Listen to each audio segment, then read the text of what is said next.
이번 지방선거를 앞두고 경남지사 후보를 초청해서 토론회를 여는 것은 이번 선거에서 가장 관심이 큰 지역이고, 그다음에 이번 경남지사 선거의 결과에 따라서 한국 정치 지형에도 좀 변화가 있을 거다라는 그런 그 내부 토론의 결과입니다. 그래서 오늘 첫 관훈클럽 초청 토론회, 이번 지방선거를 앞두고 하는 토론회에 참석해 주셔서 감사합니다.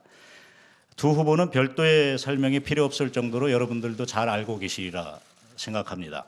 더불어민주당 김경수 후보는 경남 고성 출신으로 20대 국회의원 선거에서 김해을에서 당선했으며 국회 산업통상자원 중소벤처기업위원회 소속입니다. 민주당 경남 도당위원장을 맡고 있습니다. 4년 전 6.4 지방선거에서 경남도지사 후보로 출마한 적이 있습니다. 자유한국당 김태호 후보는 경남 거창 출신으로 18, 19대 총선에서 당선한 재선 의원이시며 새누리당 시절 당 최고위원을 지냈습니다. 2004년과 2006년 두 차례 지방선거에서 경남지사로 출마해 당선했습니다. 2010년에는 국무총리 후보로도 지명된 적이 있습니다. 공교롭게도 두 분은 2012년 19대 총선 때 경남 김해울 지역구에서 맞붙은 적이 있습니다. 이번이 6년 만에 재대결입니다. 그러면 두 후보를 차례로 모시고 3분씩 기조 발언을 듣도록 하겠습니다. 참고로 오늘 기조 발언 순서는 조금 전 두 후보께서 직접 추첨을 해서 순서가 결정되었음을 알려드립니다. 먼저 김경수 후보의 기조 발언을 듣겠습니다. 자리에 앉아서 기조 발언해 주시기 바랍니다.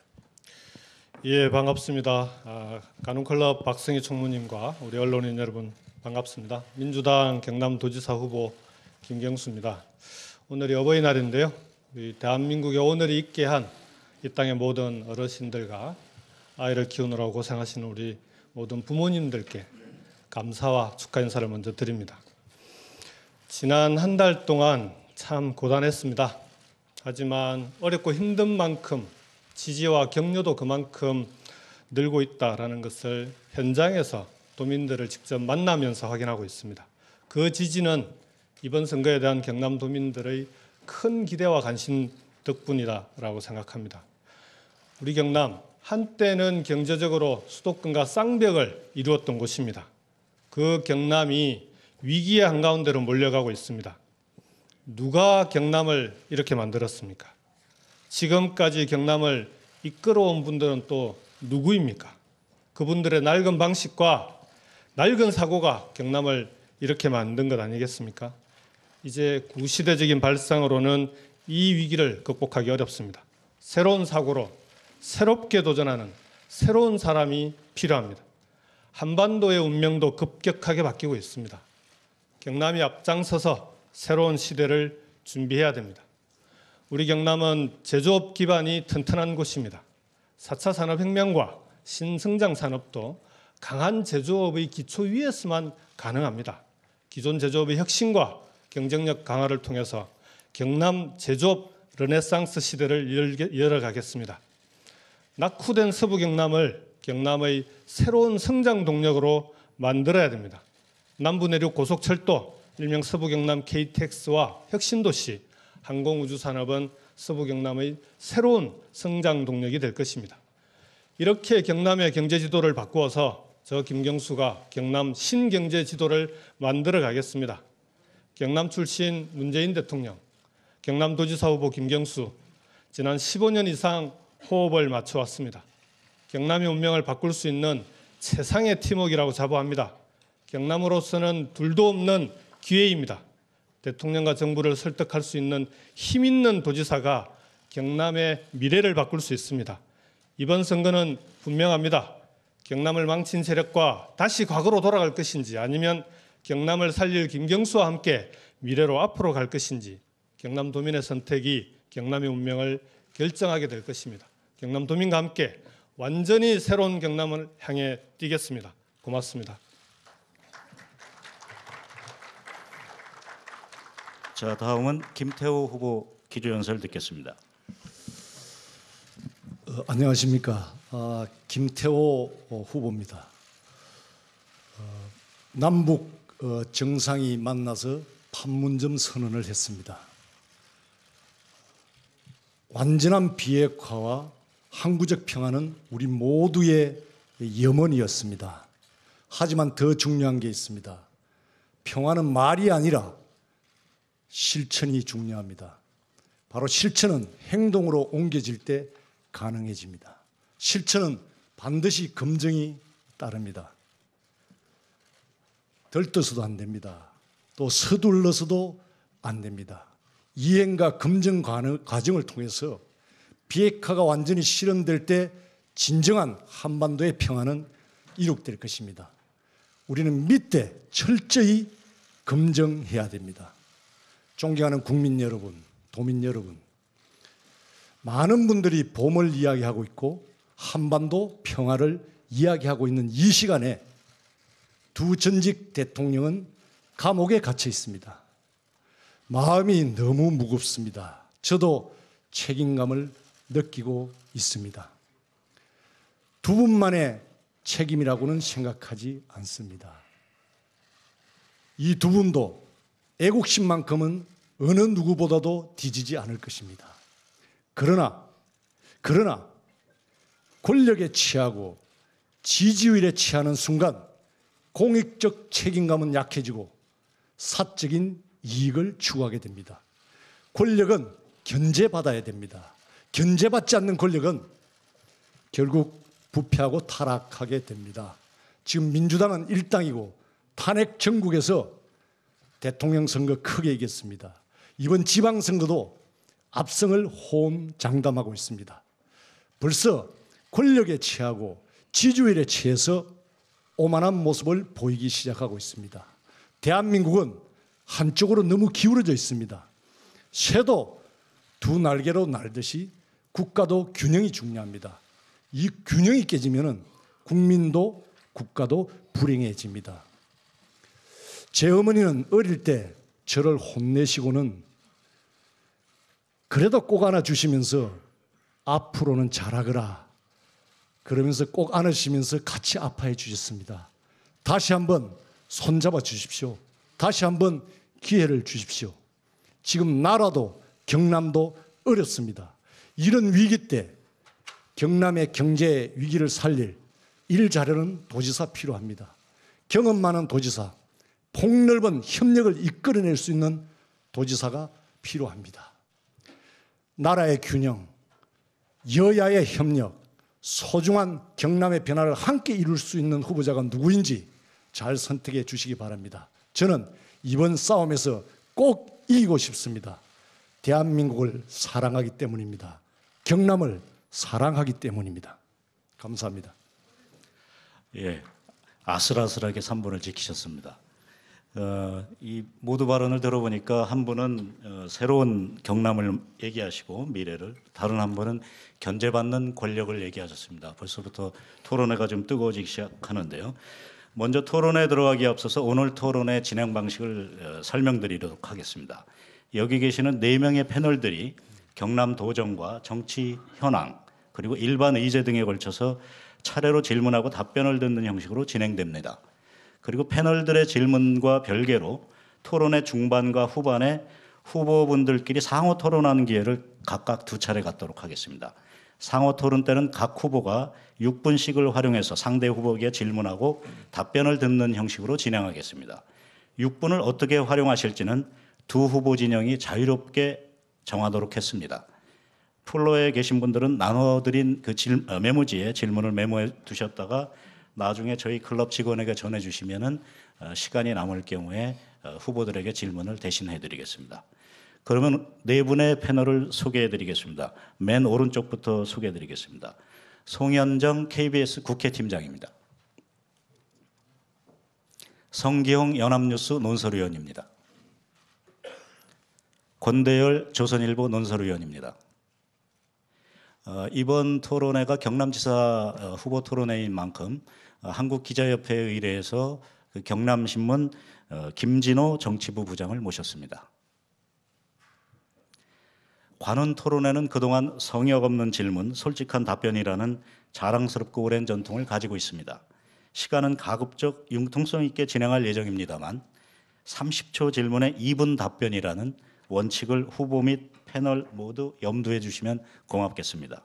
공정한 진행을 위해서 답변이 길어질 경우에는 우선 앞에 계시는 분이 10초 남았을 때 그 10초 남았다는 이 판례를 들어주실 겁니다. 사회자가 그때그때 주의를 환기시키겠습니다. 본격적인 패널 토론을 시작하기 전에 몸풀기용으로 사회자가 두 후보께 공통 질문을 드리겠습니다. 이번 답변은 모두 인사말을 나중에 하신 김태호 후보께서 먼저 답변해 주시기 바랍니다. 홍준표 전 경남지사 시절인 2014년 11월 무상급식 지원을 중단하는 조치를 취해서 당시 논란이 된 적이 있습니다. 지금 경남도 같은 경우는 고등학교 전면급식이 이루어지지 않고 있는데요. 김태호 후보는 최근에 경상남도 모든 초중고에 전면적 무상급식을 확대 시행하겠다고 공약했습니다. 김경수 후보께서는 지난해 무상급식의 안정적인 시행을 위해서 학교 급식법을 개정하겠다. 무상급식이 더는 정치적으로 악용되지 않도록 하겠다고 말했습니다. 경남도 전면 무상급식 그러면은 이번 선거에서 누가 되시든 되는 겁니까? 김 후보께서 2분씩 먼저 답해 주십시오. 이제 무상급식은 그냥 보수 진보의 논리에 따라서 해야 되느냐 안 해야 되느냐 그런 문제는 아니라고 봅니다. 이제 충분히 이 사회가 받아들일 수 있는 수준에 도달했다. 특히 김해는 시군에 이미 전면 고등학교 무상급식이 진행되고 있습니다. 단지 동지역에만 105개 고등학교가 급식이 되고 있지 않습니다. 형평성 차원에서 예산이 허용한다면 당연히 해주는 게 맞다. 저는 그런 생각을 갖습니다. 이제 무상급식은 이념의 논리가 아니라 교육적 차원에서 바라봐야 된다. 이게 제가 지금까지 고민이었고 또 과거에는 무상급식에 대한 파퓰리즘이라고 제가 한때 강하게 비판한 적도 솔직히 있습니다. 그런 고민이나 생각이 이제 바뀌었다는 걸 말씀드리고 싶고요. 이제 앞으로 OECD 국가가 대부분 의무교육, 고등학교까지 의무교육을 실시합니다. 그러면 중앙정부가 할 일, 또 지방정부가 할 일 하나하나 준비해 가야 된다고 생각합니다. 수업료라든지 교재비라든지 급식기 이런 부분들에 대한 준비가 필요하다고 봅니다. 이제 보수도 이런 이분법적 논리에서 저는 벗어나야 된다고 생각합니다. 이 사회가 수용할 수 있는 범위 내에서 이제 질서 있게 이런 부분들을 수용할 수 있는 역량이나 자세가 저는 필요하다고 생각합니다. 김경수 후보. 첫 질문이 무상급식이라 감회가 새롭기도 하고요. 우리 경남의 학부모들은 무상급식 때문에 근 1년 이상을 길거리에서 서명운동과 주민소환 서명운동으로 길거리에서 찬바람 맞아가면서 서명운동을 했던 기억이 있습니다. 우리 경남은 사실은 친환경 급식이 전국에서 가장 먼저 실시됐던 곳입니다. 합천에서 친환경 무상급식을 가장 먼저 실시했던 곳이 경남입니다. 그런데 우리 홍준표 지사께서 2014년 선거 때 선거 당시에는 무상급식 실시를 공약해놓고 그 이후에 무상급식 공약을 파기하는 바람에 학부모들이 아이들의 밥그릇 문제를 가지고 길거리를 헤매게 만드는 그런 뼈아픈 기억을 갖고 있습니다. 당시 학부모들은 학교 급식법 개정에 60만 명이 서명을 해서 국회에 청원도 제출을 했습니다. 그 청원도 국회에서 잠들고 있습니다.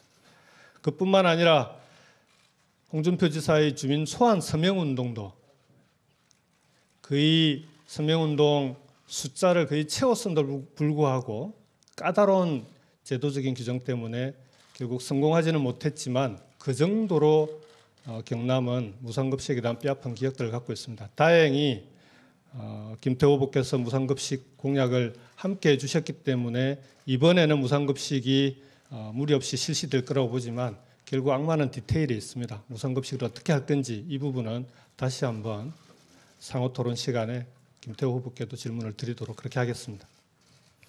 상호 토론에서 다시 다루시겠다고 예고를 하셨습니다. 김태호 후보께서는 준비를 하셔야 될 것 같습니다. 그럼 패널 질문으로 들어가겠습니다. 먼저 송기영 의원께서 질문해 주시겠습니다. 네, 경남 토정에 관한 질문 먼저 하고 들어가겠습니다. 최근 수년간 경남의 경제 성장률은 0%대에 그치고 있습니다.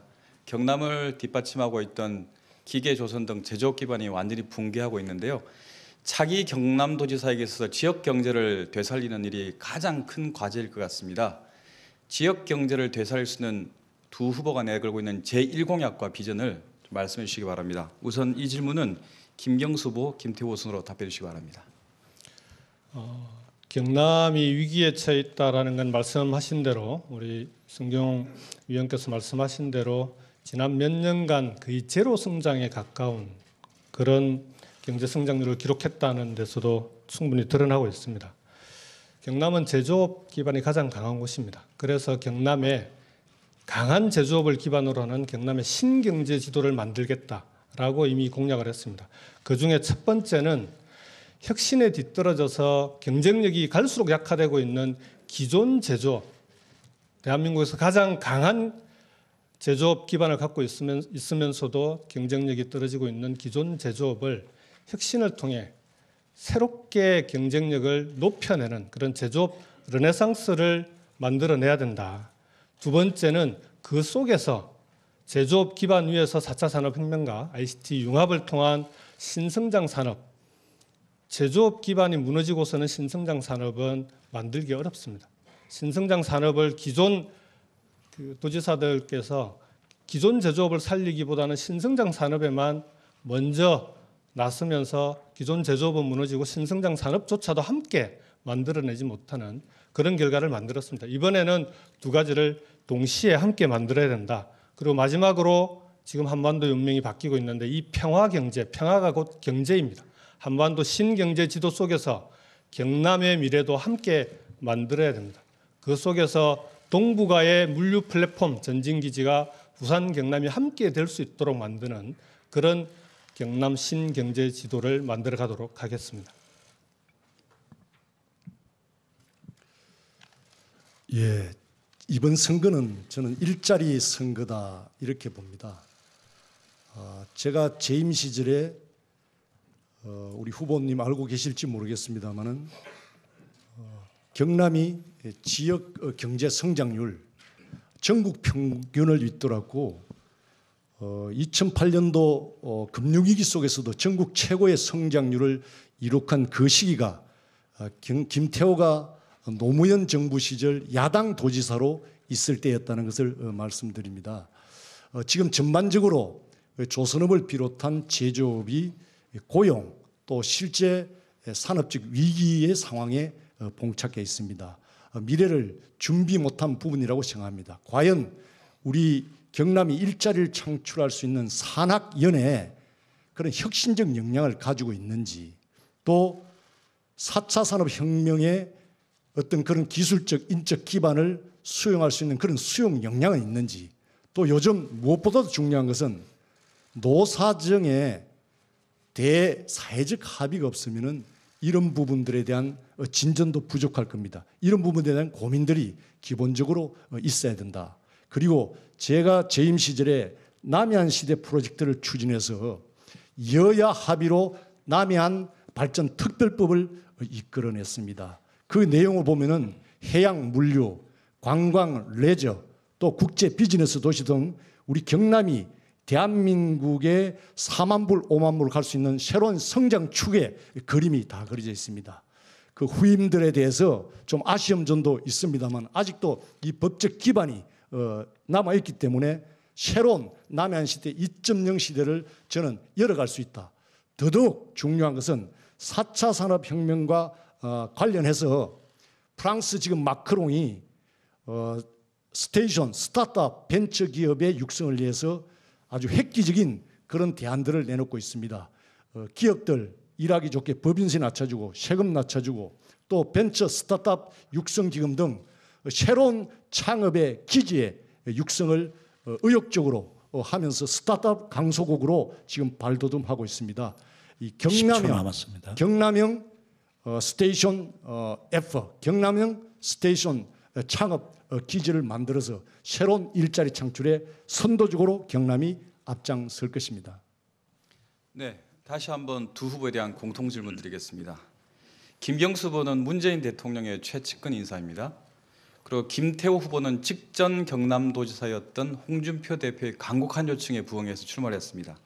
이 때문에 두 후보가 맞붙은 이번 경남도지사 선거를 문재인 대통령과 홍준표 대표의 대리전이다, 또는 문 대통령에 대한 중간평가다, 또는 홍준표 도정에 대한 중간평가다, 이런 얘기가 있고 그런 의미가 부여되고 있습니다. 이런 의미 부여에 대해서 어떻게 생각하시는지 김태호부터 먼저 말씀해 주시기 바랍니다.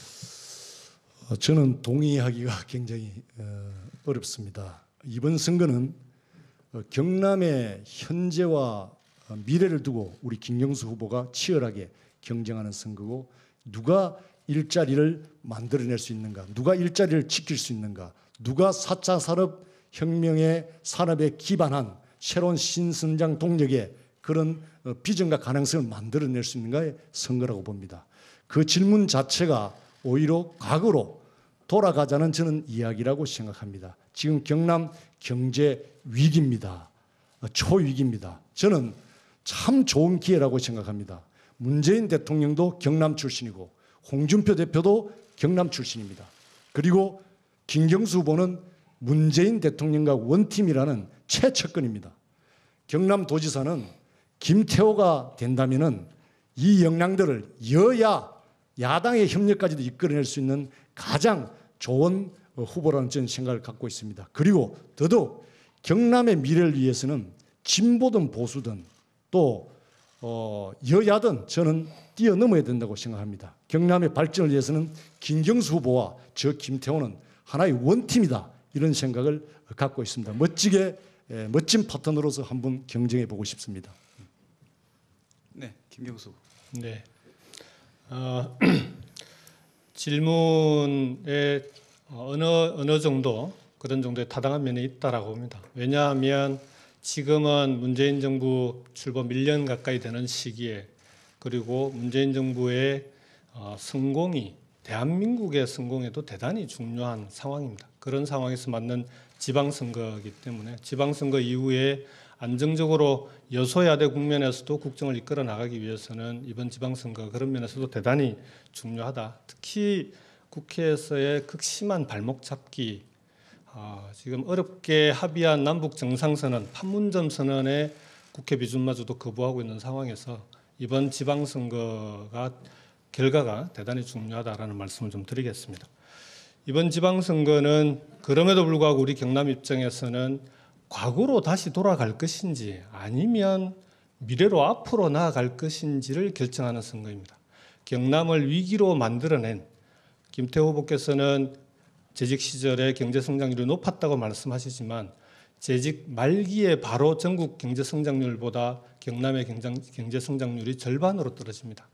그렇다면 재직하시는 동안에 경제를 더 살릴 수 있는, 또는 체력을 더 비축해서 경남 경제가 살아날 수 있도록 만들었어야 되는 것 아니냐라는 아쉬움이 좀 있습니다. 그래서 이번 선거는 과거의 방식으로는 경남의 위기를 돌파할 수 없다.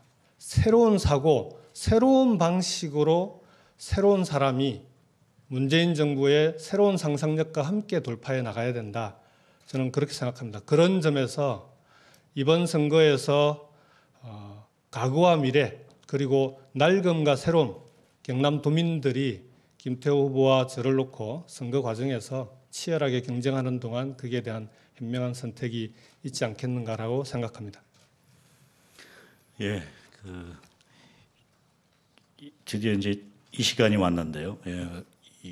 아무래도 두 후보에 대해서 그 검증과 관련된 질문을 저희들이 그냥 넘어갈 수 없을 것 같습니다. 그래서 두 후보 각각에 대해서 검증과 관련된 질문을 지금부터 소화하겠습니다. 성경 의원 질문해 주시죠. 예. 그럼 계속 검증에 관련된 질문 이어가겠습니다. 우선 김경수 후보에 대한 드루킹과 관련된 질문입니다. 김 후보는 드루킹으로부터 모 변호사를 오사카 총영사로 추천해달라는 부탁을 받고 청와대에 전달했습니다. 통상 단순한 자발적 지지자로부터도 인사 추천을 받으면 청와대에 의견을 전달하는지 우선 의아해하는 구석이 있습니다. 답변 주시기 바라고요. 또 드루킹은 인사 청탁에 받아들이지 않자 김 후보에게 협박을 합니다. 통상 협박을 한다는 것은 협박을 할 만한 상대의 약점을 갖고 있었을까 아닌지 이런 부분도 궁금한 대목이 아닐 수 없습니다. 이 두 가지에 대한 답변해 주시기 바랍니다. 우선 이 사건에 대해서는 이미 경찰 조사를 받으면서도 말씀을 드렸습니다. 필요하다면 특검 아니라 특검 더한 것도 당당하게 받겠다. 그래서 더 이상 야당이 이 문제를 정치 공세의 장으로, 선거 때가 되면 고질적으로 도지는 정치 공세의 장으로 삼지 말고 야당은 지금 국민들에게 해야 될 책임을 함께 다해달라. 저는 제가 할 수 있는 모든 책임을 다하겠다라고 말씀을 드렸습니다. 그래서 어제 우리 민주당도 이미 특검 수용 의사를 밝혔고, 그러면 손뼉도 마주쳐야죠. 야당도 야당이 해야 될 일을 해야 되지 않겠습니까? 판문점 선언 국회 비준하시고 청년 일자리 문제 당연히 추경 예산안 함께 통과시켜 주셔야 된다고 봅니다. 말씀하신 인사 문제는, 인사 추천은 문재인 정부에서 누구라도 할 수 있는 그런 열린 시스템을 갖고 있습니다. 그러나 추천받은 사람들을 철저하게 검증하는 시스템을 가지고 있고요. 회의를 통해서 마지막 결론을 냅니다. 이번 사건은 그런 문재인 정부의 인사 시스템이 정상적으로 오히려 제대로 작동하고 있다는 것을 보여준 사례다. 저는 그렇게 생각합니다. 그리고 협박 말씀하셨는데요. 협박성 발언이 있었던 건 사실입니다. 그런데 여기 계시는 정치인들도 많으신데, 정치인들, 민원인들 만나면요, 자기 요구 받아들이지 않는다고 협박성 발언, 험악한 얘기 듣는 게 한두 번이 아닙니다. 잘 아시겠지만 그런 정도의 험악한 얘기는 다 듣습니다. 다만 자기 요구가 받아들여지지 않는다고 그렇게 불만을 제기하고 협박성 발언을 하는 것은 문제가 있었기 때문에 거기에 대해서 원칙적으로 처리를 했고요. 그 결과가 지금 드루킹 사건에서 조사 결과 나타나고 있다. 저는 그렇게 생각합니다. 네, 계속해서 김경수 후보에 대한 후속 질문입니다. 김 후보는 지난 대선을 전후해서 드루킹에게 10개의 기사 주소를 보내면서 홍보해달라는 문자를 보냈고 드루킹은 처리하겠다고 답변했습니다. 당시 김 후보는 이 문자를 보내면서 어떤 방식의 선거 홍보 활동을 드루킹에게 기대했는지 그걸 우선 여쭙고 싶습니다. 그리고 또 지난 4월 19일 날 예정됐던 출마 회견을 취소해 불출마 결심을 굳힌 것으로 알려졌다가 출마로 선회했습니다. 당시 왜 불출마를 고심했는지, 그럼에도 왜 다시 출마를 결심한 것인지 답변해 주시기 바랍니다. 드루킹 때문에 정말 핫한 사람이 되어버렸습니다. 오늘 관련된 질문들도 계속 이어지고 있는데요. 기사와 관련해서는 좋은 기사가 있으면 주변에 보내주고 알려달라고 하는 건 정치인이라면, 정치인이 아니어도 누구나 하는 거 아니겠습니까? 선거 시기엔 특히 당연히 하는 겁니다. 오히려 그게 10건밖에 안 갔다는 게 이 사건이 정말 무슨 의도가 있거나 그런 게 아니다라는 걸 반증하는 거 아니냐, 저는 그렇게 생각을 하고요. 불출마 문제는 사실은 제가 당시에 출마 선언할 당시에 하루 동안 벌어진 일이었는데 정말 그때는 하루가 1년 같았습니다. 왜냐하면 경남을 책임지자 해서 중앙당의 요청으로 출마를 결심했는데 이 사건이 터졌습니다. 문재인 대통령이 성공할 수 있느냐, 문재인 정부의 성공을 통해서 대한민국이 성공할 수 있느냐가 제가 경남 지역에 도지사 후보로 출마하느냐의 기준이었습니다. 왜냐하면 국회의원직을 중도에 사퇴해야 되는, 저로서는 정치적 원칙을 나름대로 넘어서야 되는 문제였기 때문에. 그런데 이 사건 때문에 혹시나 문재인 대통령의 성공, 그리고 지방선거에 우리 당에 누가 되지 않을까라고 하는 그런 걱정이 실제로 있었습니다. 그러나 우리 당 지도부와 협의하는 과정에서 이런 야당의 부당한 정치 공세에 굴복하는 것은, 그것은 그 자체로 문재인 대통령에게 오히려 거꾸로 누가 되는 거다. 당당하게 정면 돌파하고, 그리고 국민들에게 실제 이 문제에 대해서는 그리낄 게 없다라고 하는 것을 반드시 보여주는 그런 선거로 만들어야 된다. 그렇게 해서 당 출마 선언을 우리 당의 지도부와 함께 일치된 의견으로 출마 선언을 했습니다.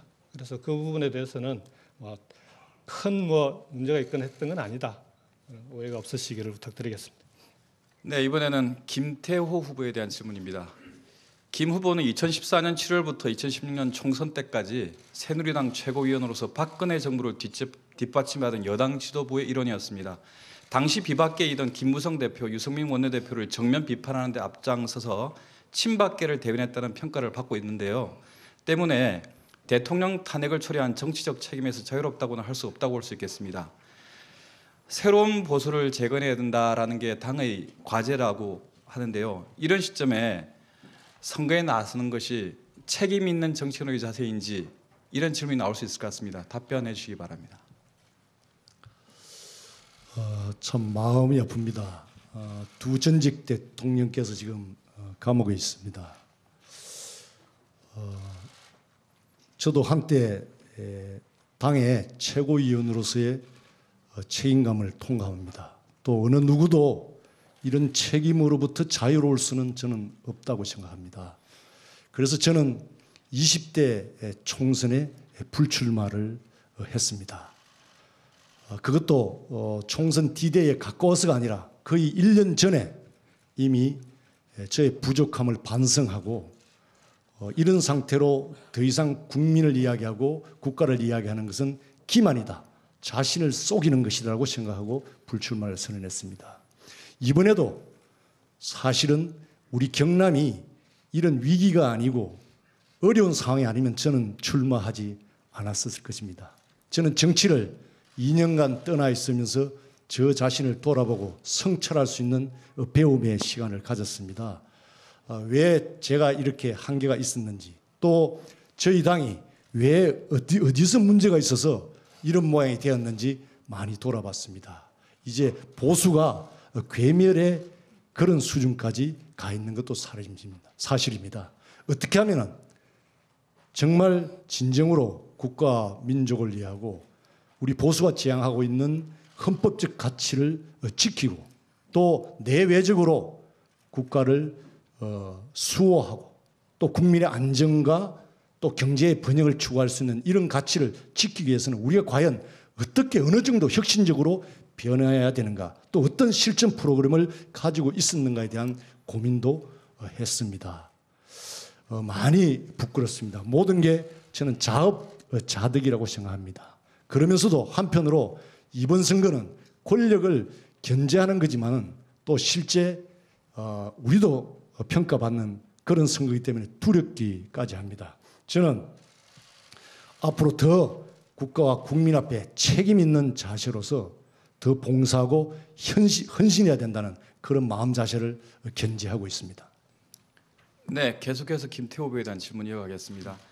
김 후보는 지난 2010년도 이명박 정부에서 총리 후보로 지명됐다가 사퇴했습니다. 청문회 과정에서 도지사 재선되기 전에는 박연차 회장과는 일면식이 없다라고 답변했다가 며칠 후 박연차 씨와 나란히 찍힌 사진이 공개되면서 답변이 거짓말이 돼버린 탓이 아주 컸습니다. 당시 왜 청문회에서 사실과 다른 말을 하셨는지 묻고 싶고요. 박연차 씨 사이에 무언가 적절치 않은 관계를 가리고 싶었기 때문이 아니었는지 답변해 주시기 바랍니다. 지금 생각해도 다 제 부족함을 솔직히 인정하고 싶습니다. 그때 39년 만에 40대 국무총리 정말 욕심났습니다. 가슴에 뭔가 완벽해야 된다는 그런 생각도 가졌습니다. 그 욕심이 기억까지도 가렸다는 것을 시인하고 싶습니다. 그렇지만 도지사 두 분 되기 전에는 일면식도 없다. 그 부분에 대해서는 제가 보충 설명은 필요한 것 같습니다.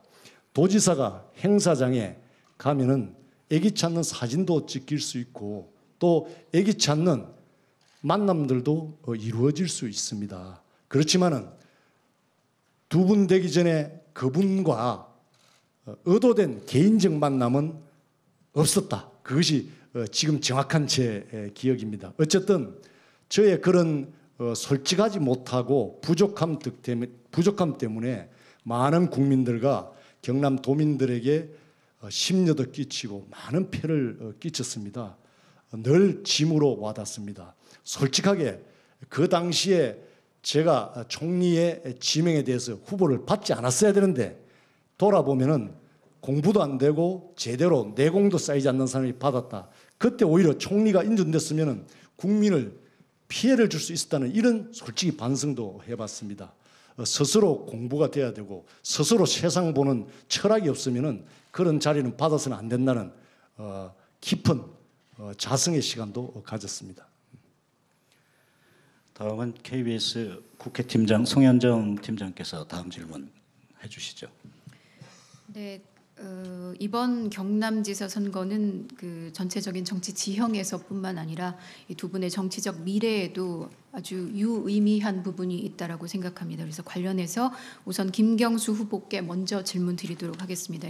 그동안 경남지사 선거는 그 김두관 전 지사가 무소속으로 당선된 것을 제외하고는 보수 진영 인사들이 당선이 되어 왔습니다. 민주당으로서는 대표적인 험지 중에 하나로 꼽히는 곳이기도 합니다. 이런 곳에서 승기를 주신다면 대통령의 핵심 참모라는 타이틀에서 어떤 문재인 정권의 국정 운영의 동반자 이런 성격으로 정치적 위상이 격상될 수 있을 것이다 이런 평가도 나오는데요. 혹시 그 부분 고민해 보신 적이 있으십니까? 대권 후보 반열에 오르는 것에 대해서. 우선 경남이 험지다라는 데는 100% 동의합니다. 그동안 경남도지사는 민주당의 당적으로는 한 번도 당선된 적이 없는 곳입니다. 김두관 지사도 말씀하셨듯이 무소속으로 당선됐다가 민주당으로 입당하셨습니다. 지난번 대선 때는 탄핵 국면 속에서도 경남은 0.5%를 졌던 그런 곳입니다. 그만큼 어렵고 힘든 곳입니다. 경남이 위기에 빠진 이유이기도 합니다. 그래서 이번 지방선거만큼은 이렇게 위기에 빠진 경남을 좀 새롭게 바꿀 수 있는 선거로 꼭 만들고 싶다. 그리고 경남을 꼭 살리고 싶다. 그래서 이번 선거에 나서게 된 것이고요. 대선 문제는 저는 제가 질 짐은 아니라고 생각합니다. 그것보다는 지금 우리 경남이 그런 대선을 얘기하고 할 만큼 그렇게 한가롭지가 않습니다. 현장에 나가보면요. 조선업 위기 지역이 이미 네 곳입니다. 거제, 통영, 고성, 그리고 창원의 진해까지 실업자들의 한숨 소리가 그리고 그 실업자 가족들의 눈물을 현장 나가면 바로바로 느끼고 바로바로 접할 수 있는 곳입니다. 이런 곳에서 경남을 지금 살려내지 못하면 이렇게 경남을 위기에 빠뜨린 과거로 또 돌아가려고 하는 그리고 보수를 지켜야 되는 그리고 보수의 아성으로 경남을 만들려고 하는 자유한국당의 그런 시도를 이번에 막아내지 못하면 경남의 미래는 없습니다. 이번 선거는 경남의 운명을 좌우하는 선거입니다.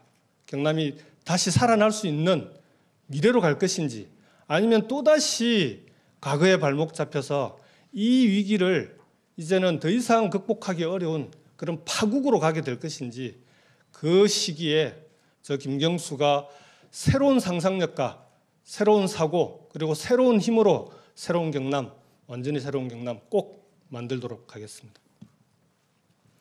김태호 후보께 여쭙겠습니다. 도지사, 국회의원, 총리 후보 뭐 이런 지금까지 갖추셨던 정치적 타이틀입니다. 이번에 현재 대통령의 핵심 측근이라고 평가받는 김 후보의 경쟁에서 만약에 이기신다면 김태호 후보로서도 여기에 대권 주자라는 호칭이 더해질 것이라는 데에는 별다른 이견이 없는 것 같습니다. 특히나 이 보수 진영의 인물난을 얘기를 하는 분들이 많기 때문에도 더더욱 그럴 텐데요. 이 부분 어떻게 정치인으로서 좀 무겁게 받아들이고 계신지 여쭙고 싶습니다. 너무 나가신 이야기 같습니다.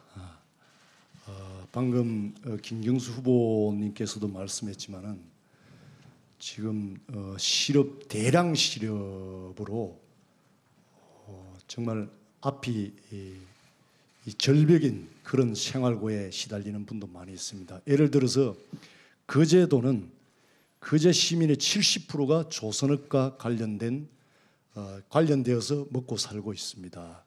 한때 9만 명인데 지금 현재 한 5만 명으로 줄었고 작년 1년 대비 12,900명의 실업자가 생겼습니다.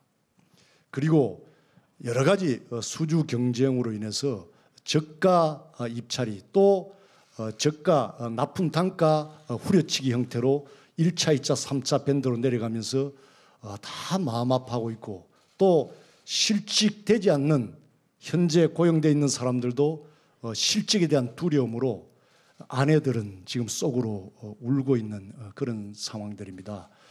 과연 누가 이 경남의 이런 어려움의 위기를 극복하고 또 새로운 가능성과 희망을 만들어내는가, 저는 그게 급선무라고 봅니다. 그 대권에 관한 이야기는 결국에 경남 도민들이 깜이 된다, 역량이 된다, 더 큰 일 하라는 그런 평가가 전제된다고 저는 생각합니다.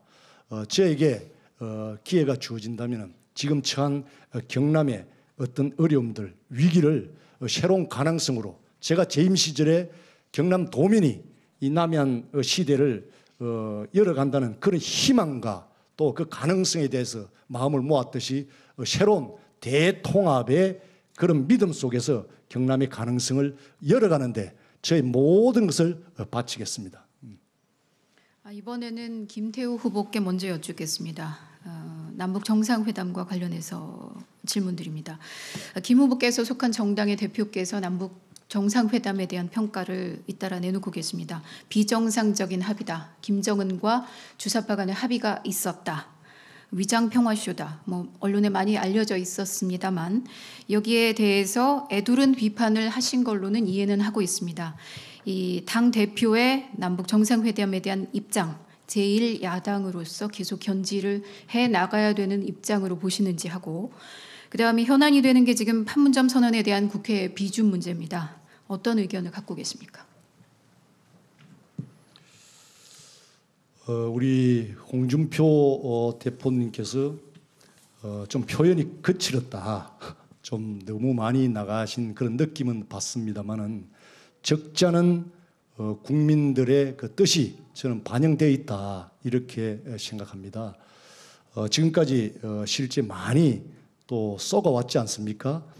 야당이라는 것은 원래 10가지 중에 9가지 잘해도 하나 잘못한 걸 가지고 또 이렇게 비판적으로 또 공격하는 게 결과적으로는 국가 전체로 봐서는 저는 덕이 된다, 이런 생각을 갖고 있습니다.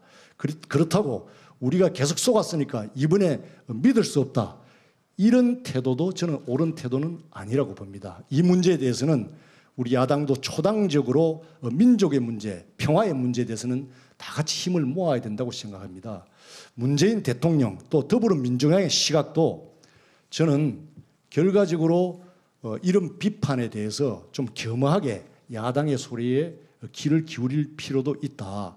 이 민족의 문제에 대해서 독일의 통일에서도 보여줬듯이 국민적 컨센서스가 이루어지지 않으면은 절대 그 길로 갈 수가 없습니다.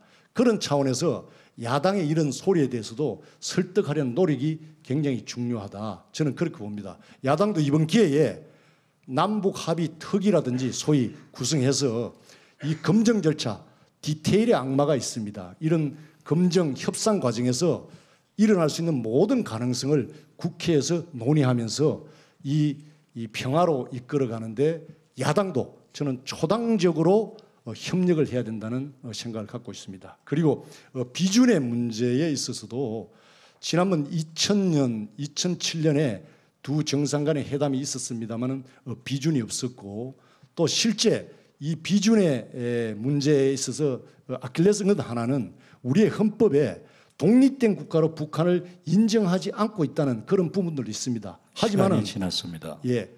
남북 협력 과정에 엄청난 국민적 혈세가 들어가고 때문에 이런 부분에 대해서는 실질적으로 많은 검증의 절차가 좀 필요하다. 저는 서둘 필요는 없다. 왜 북미 회담이 또 있기 때문에 지켜봐야 된다는 생각을 갖고 있습니다.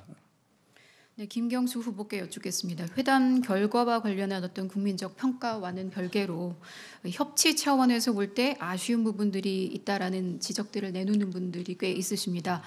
판문점 선언에 대한 국회 비준 문제는 어찌 보면 사실은 국회 몫의 일인데 이 청와대에서 먼저 얘기가 나왔습니다. 그리고 정상회담 만찬에 이 야당 인사는 자문단으로 활동을 하셨던 박지원 의원 외에는 참석하시지 않았고요. 결과적으로 이 국회 동의라는 절차를 조금 무겁게 받아들인 것이 아닌가, 청와대가. 또 결과적으로 국회 무시라는 야당 반응을 좀 염두에 둬야 되는 것이 아닌가, 이런 지적들이 있는데 이 부분 어떻게 평가하고 계십니까? 국민들 눈에는 지금 문재인 정부, 문재인 대통령이 야당을 좀 더 설득하고 이끌어 나가는데 조금 더 노력하고 좀 더 노력을 해줬으면 좋겠다는 아쉬움이 있을 수는 있다고 봅니다. 근데 돌아보면 문재인 대통령 취임 이후에 채 1년이 되기 전에 야당 대표들하고 5번의 회동이 있었습니다. 이명박 정부 5년 동안 9번이었습니다. 박근혜 대통령 5년 동안 6번이었습니다. 그만큼 나름대로 노력은 하려고 했다라고 생각합니다. 다만 그래도 이게 손뼉도 이게 마주쳐야 소리가 나는 거 아니겠습니까? 좀 더 노력했어야 된다고는 생각하지만 야당이 자유한국당이 사사건건 국회에서 국정에 발목을 잡는 1년 안에 무려 7번의 국회 보이콧을 했던, 저는 이건 뭐 기네스북도 뒤져봐야 되는 거 아닌가 싶긴 한데요. 이런 식의 발목 잡기로는 협치 노력을, 저도 우리 더불어민주당의 협치 부대표로서 청와대 당청 간에 그리고 야당과의 협치를 위해서 나름 노력하긴 했지만 꽉 막힌 벽을 놓고 협치를 해라라고 하면은 저희들도 참 답답합니다. 그래서 이번 국회도 민주당이 특검도 수용하겠다고 했으니까요. 그러면은 판문점 선언 비준 문제, 추경예산안 문제 함께 손뼉을 마주쳐줘야 된다. 김태우 후보께서 판문점 선언 비준이 국가 간의 문제가 아니다라는 지적을 하셨는데 이미 유엔 동시가입 이후에 북한은 두 가지 양면을 다 가지고 있습니다. 국민의 세금이 들어가는, 국민의 부담이 있는 합의에 대해서는 당연히 국회에서 비준을 해야 됩니다. 지난번 14선언을 국회 비준을 하지 못했기 때문에 정권이 바뀌자마자 위야무야 됐던 그런 경험이 있지 않습니까? 남북관계가 안정적으로 가려면 반드시 판문점 선언은 국회에서 비준해 주는 것이 맞다. 저는 그렇게 생각합니다. 네, 다시 김경수 후보께 질문을 드리겠습니다. 드루킹의 댓글 조작이 알려졌던 것보다 광범위하게 이루어진 게 어제 경찰 수사를 통해서 확인이 됐습니다. 1월 건에 한정을 하지만 이틀 동안 200만 건의 부정 클릭이 있었다. 이런 여죄가 계속을 드러나다 보니까 그렇다면 과연 대선 당시에 댓글에 이런 조작은 없었느냐, 이런 의구심들이 나오는 것 같습니다. 김 후보께서는 특검이 아니라 특검보다 더한 것도 받겠다라고 말씀을 하셨는데, 이 특검에서 대선 당시 드루킹의 대선 당시 댓글 활동까지로 대상이 확대되는 것에 대해서는 어떤 의견을 갖고 계실까요? 저는 그 어떤 불법도 조사의 대상에서 제외될 수 없다. 그리고 불법이 확인되면 응분의 책임은 당연히 물어야 된다. 그 원칙을 가지고 특검 조사가 이루어지면 저는 당연히 이 부분도 함께 조사가 되고 이루어질 거라고 봅니다. 문제는 지금 드루킹의 문제뿐만 아니라 오늘 보도를 보면 다양한 불법들이 포털에서 이루어지고 있는, 포털 댓글 문화에서 이루어지고 있다는 게 확인되고 있지 않습니까? 이명박 정부, 박근혜 정부 때는 정부가 오히려 민간 홍보회사에다가 불법을 용역을 주고 매크로를 통해서 정책을 홍보하게 하는 그런 식의 시도가 있었던 거 아니냐라는 의혹까지 제기가 되고 있습니다. 그러면 근본적으로 이 문제에 대해서 우리 사회가 다시 한번 왜 이런 일이 생기고 있는지를 좀 점검해 봐야 되는 거 아닌가 싶습니다.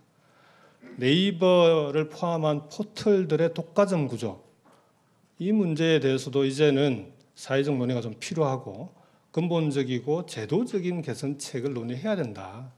중소 언론사들의 또 그랬을 경우에 중소 언론사들의 문제라든지 그런 이해관계 상충 문제까지도 포함해서 합리적인 대안을 함께 만들 필요가 있겠다. 그래야 이 비정상적인 댓글 문화 이런 부분들이 저는 개선될 수 있고 이 문제가 해결될 수 있다. 저는 그렇게 생각합니다. 김태우 후보께 질문 드리도록 하겠습니다. 2014년 최고위원을 지내셨습니다. 당시에 박근혜 대통령이 촉구를 했던 경제활성화법이 통과 못되고 있다. 이런 이유를 들어서 최고위원직을 사퇴를 하셨다가 만류를 받고 12일 만에 다시 복귀를 하셨습니다. 앞서 잠깐 언급은 하셨습니다만 1년 뒤에는 총선 불출마 선언을 하셨었고요. 그 당시에 이유가 좀 딱 부러지지 않아서 갑작스럽다. 이유가 무엇이냐라는 의견들이 나왔습니다. 그런 이유 때문에 예측 불가능하다, 돌출 행동을 한다라는 뜻으로 이 돈키호테라는 별명도 갖고 있는 걸로 알고 있습니다. 이 도정을 책임지겠다라는 정치인으로서 이 불안감을 갖게 하는 요인이라고 보는데 어떻습니까? 당시 김태호 수준이 그랬습니다. 그 당시의 수준이었고요. 그 당시에 당청 간의 갈등이 심했습니다. 그리고 잘 아시다시피 유승민 대표와 청와대와 갈등설, 또 지도부 내에서도 소통 부재, 아마 이런 결과들이 당시 공천 결과 파동으로 또 이어졌습니다. 저는 이 모든 원인이 결과적으로 당시 권력에 취하고 지주일에 취해서 오만함의 결과로 나타난 저는 결과라고 생각합니다. 저 자신도 그 당시에 이런 절망적인 상황에서 잣대가 진짜 좀 더 공적인 책임감을 가지고 제가 국가 민족을 생각하면서 임했다면 이런 일이 일어나지 않았을 겁니다. 저도 저 자신의 욕심이 그 당시 제 행동의 기준이 되었다는 것을 나중에 이렇게 느꼈습니다. 지금 와서 생각하면 김무성 대표나 유승민 대표에게 미안한 감도 솔직히 듭니다. 이제 정치인이 또 지도자들이 말 하나 행동 하나가 얼마나 태산처럼 무겁게 움직여야 되는지를 저는 그때 교훈으로 잘 지금 되새기고 있습니다. 앞으로 더더욱 그런 걸 유념하면서 도정에 임할 때 김태호의 말 한마디가 바로 신뢰로 이어질 수 있는, 그래서 무신분립의 도정이 될 수 있도록 최선을 다하겠습니다. 김진호 부장께서 질문해 주시죠. 이번에는 그 지역 현안에 대해서 한 가지 질문을 드리겠습니다. 김해공항의 포화로 인해서 정부가 추진한 영남권 신공항이 지난 2016년 현재 김해공항을 확장하는 것으로 결정이 났습니다. 영남권 신공항에 대해서 김태호 후보는 근본적인 소음 대책이 없는 신공항 추진에 대해서는 반대한다는 입장을 밝혔습니다. 또 김경수 후보는 24시간 운항하는 영남권 관문공항이 안 되면 재검토하겠다는 입장을 밝혔습니다. 영남권 신공항 어떻게 하시겠습니까? 먼저 김태호 후보께서 말씀해 주시기 바랍니다. 그동안에 수많은 논란이 있었고 정치적 어떤 갈등이 있었고 지역의 갈등까지도 있었습니다. 제가 경남지사 시절 영남권 신공항 문제로 부산과의 치열한 유치 경쟁 속에서 많은 그런 갈등적 요인이 있었다는 건 인정합니다. 그렇지만 이제 국책 사업으로 국제적인 전문가들에서 김해 확장으로 결정이 났습니다. 그러면은 이제 가장 중요한 이 지역의 소음 대책이 근본적으로 저는 해소되어야 된다고 봅니다.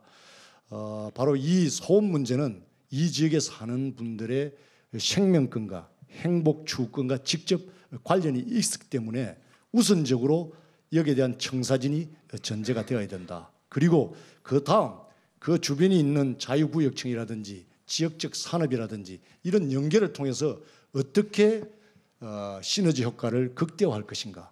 또 저희 당에서 내세운 국제 에어시티 조성을 위해서 어떤 방향으로 가는 게 최대의 효과를 가져올 수 있을 거냐. 이런 부분들에 대한 고민들이 더 중요하다고 봅니다. 그런데 다시 집권 여당의 후보가 다시 이 문제를 재론하고 다른 방향으로 가겠다고 이야기하는 것은 또 다른 국익과 지역 갈등을 유발할 수 있고 책임 있는 저는 자세는 아니라고 봅니다. 그래서 지금 확장으로 결정된 국책 사업을 보다 내실 있게 그 주변에 새로운 생산 동력이 될 수 있는 그런 가능성을 만들어가는 쪽에 저희들은 집중해야 된다, 이런 생각을 갖고 있습니다. 다음은 김경수 후보 말씀해 주십시오. 김해 신공항 문제는 제 지역구였던 김해 시민들에게는 대단히 심각한 문제입니다. 그걸 떠나서 이 문제는 세 가지의 기준과 원칙으로 바라봐야 됩니다. 김해 신공항이 과연 정부가 추진하고 있는 동남권의 관문공항의 역할을 할 수 있느냐. 두 번째가 소음 피해에 대한 근본적인 대책이 가능한가. 이 두 가지의 문제가 해결될 수 있느냐 없느냐에 따라서 입지 문제를 재검토할지 말지를 판단해야 된다고 봅니다. 첫 번째는 저는 국토부와 여러 차례 협의를 했지만 지금도 대단히 우려를 갖고 있습니다. 국토부의 입장은 김해 신공항이 인천공항이 유사시에 대체할 수 있는 그런 동남권 관문공항으로서 위상과 역할로 얘기하지 않습니다. 청주, 무안 곳곳에 있는 지역 거점 공항 중에 하나라고 얘기를 합니다. 그렇게 되면 동남권 관문공항을 만들려고 했던 김해 신공항 문제가 이건 지금은 방향이 엉뚱하게 가고 있는 거 아니냐라는 그런 문제 제기를 할 수밖에 없습니다. 관문공항이 되려면 24시간 운항도 꼭 필요합니다. 근데 지금 김해 신공항은 소음 때문에 커퓨 타임이라고 밤 11시부터 새벽 6시까지는 아예 비행기가 뜨고 내리지를 못합니다. 이렇게 해서야 관문공항이 가능하겠습니다. 더구나 한반도에 새로운 평화가 조성되면서 부산 경남이 물류의 전진기지, 물류 플랫폼이 되고 있는 이 마당에 신공항을 야간에는 뜨고 내리지 못하는 이런 공항 만들어가지고 100년, 200년 가는 공항을 만들겠다. 저는 이거는 어불성설이다. 그래서 이 부분에 대해서는 정부가 확실하게 관문공항에 맞는지를 처음부터 다시 한번 검토해야 된다고 생각해요. 두 번째는 소음 피해와 관련해서도 지금 경남발전연구원의 용역에 하면 김해 시민 3만 세대 8만여 명 정도가 소음 피해에 시달리게 된다고 합니다. 참여정부 때 김해 신공항 확장은 어렵다고 결론을 내렸던 문제인데 프랑스 ADPI가 안전성이라든지 소음 피해 조사 시간이 없이 지났습니다. 마무리해 주십시오. 짧게 마무리하겠습니다.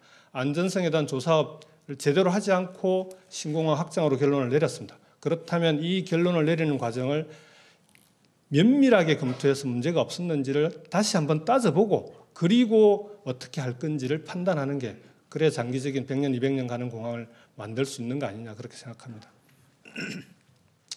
말씀 잘 들었습니다. 두 후보께서 시간을 너무 잘 지켜주셔서 그 시간을 넘긴 경우가 각각 한 차례밖에 없었습니다. 그래서 지금 토론회 시작한 지 1시간이 돼가는데요. 그러면 지금 이제부터 첫 상호 주도권 토론을 시작하도록 하겠습니다. 추첨에 의해서 김태호 후보께서 먼저 질문을 하시도록 했습니다. 정확하게 6분 시간을 드리는데 이 6분을 어떻게 쓰실지는 전적으로 후보 의사에 맡기겠습니다. 예를 들어서 4분 질문하고 2분 답변을 원하셔도 되고 1분 이렇게 쪼개서 쓰셔도 되고 그래서 그 후보 진영에 사전에 말씀드렸으면 여러분께 알려드립니다. 그러면 먼저 상호 주도권 토론 김태호 후보부터 시작하겠습니다.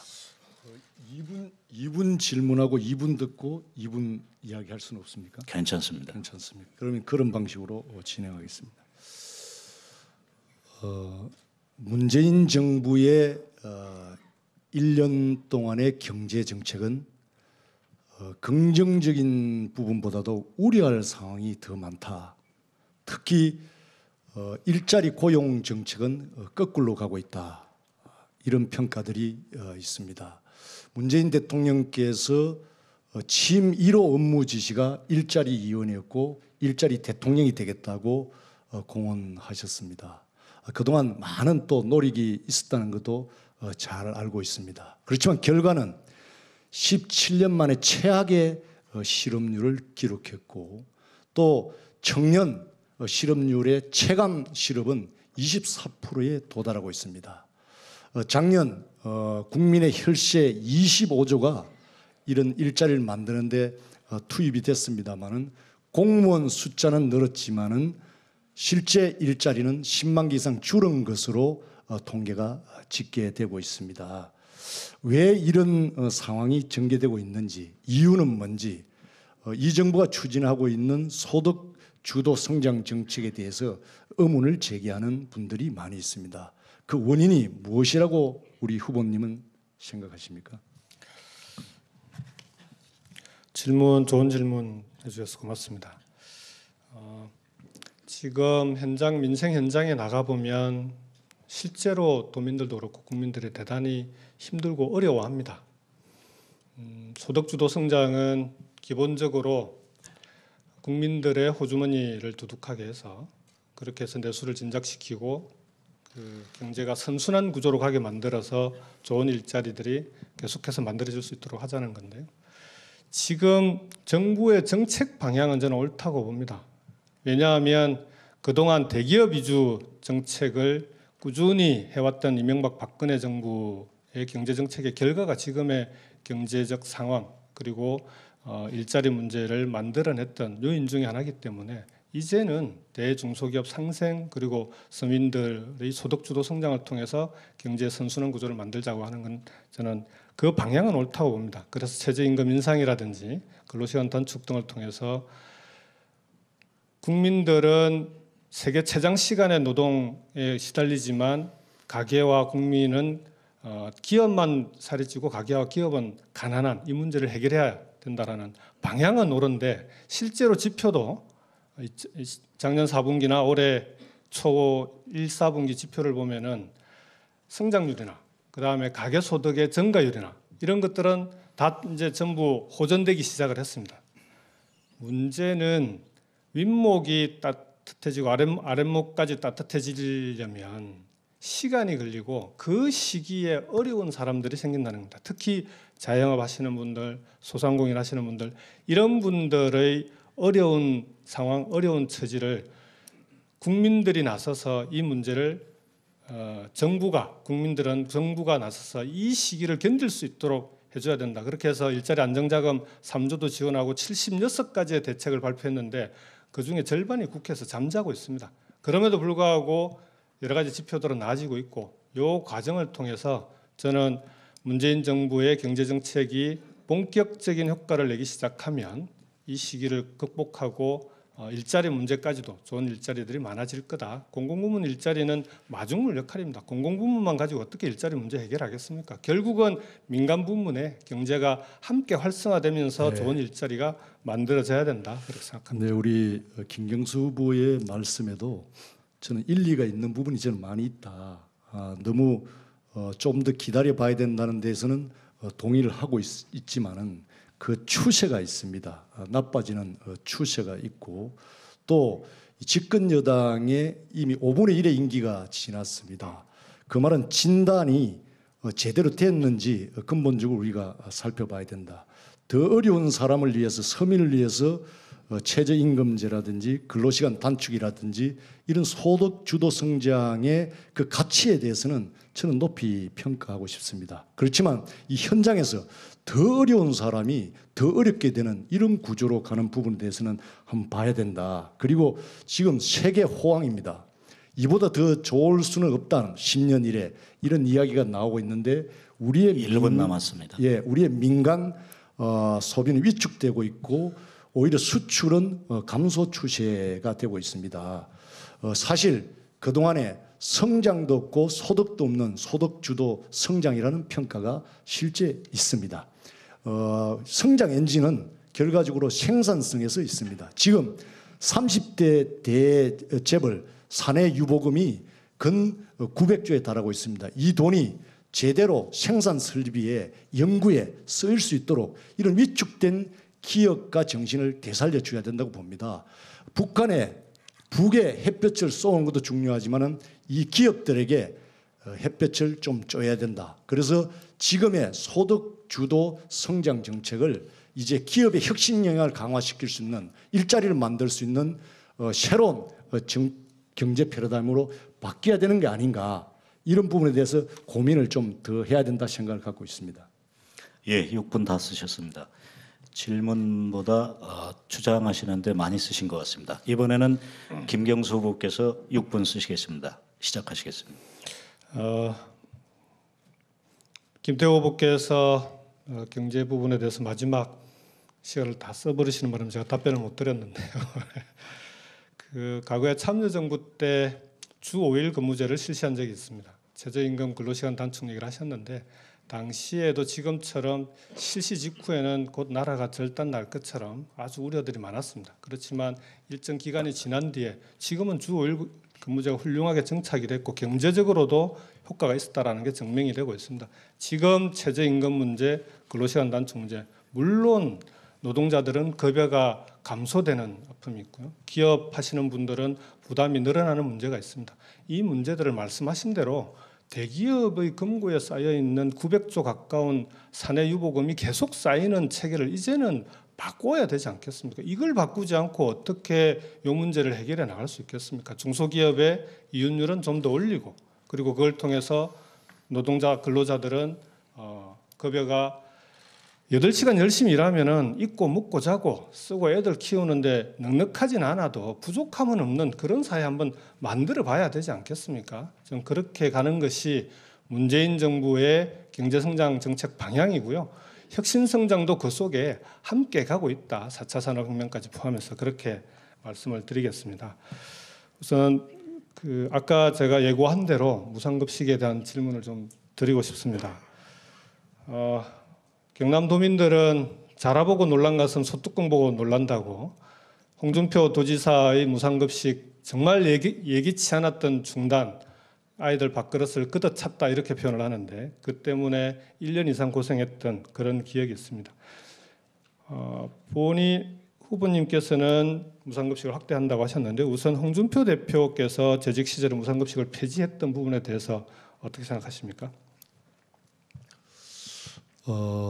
깊은 생각을 해보지는 않았고 또 이번 선거가 홍준표 도정을 평가하는 선거는 저는 아니라고 생각합니다.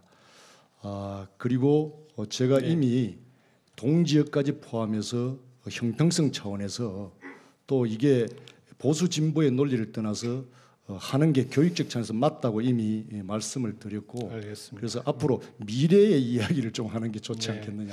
아쉬움은 많습니다.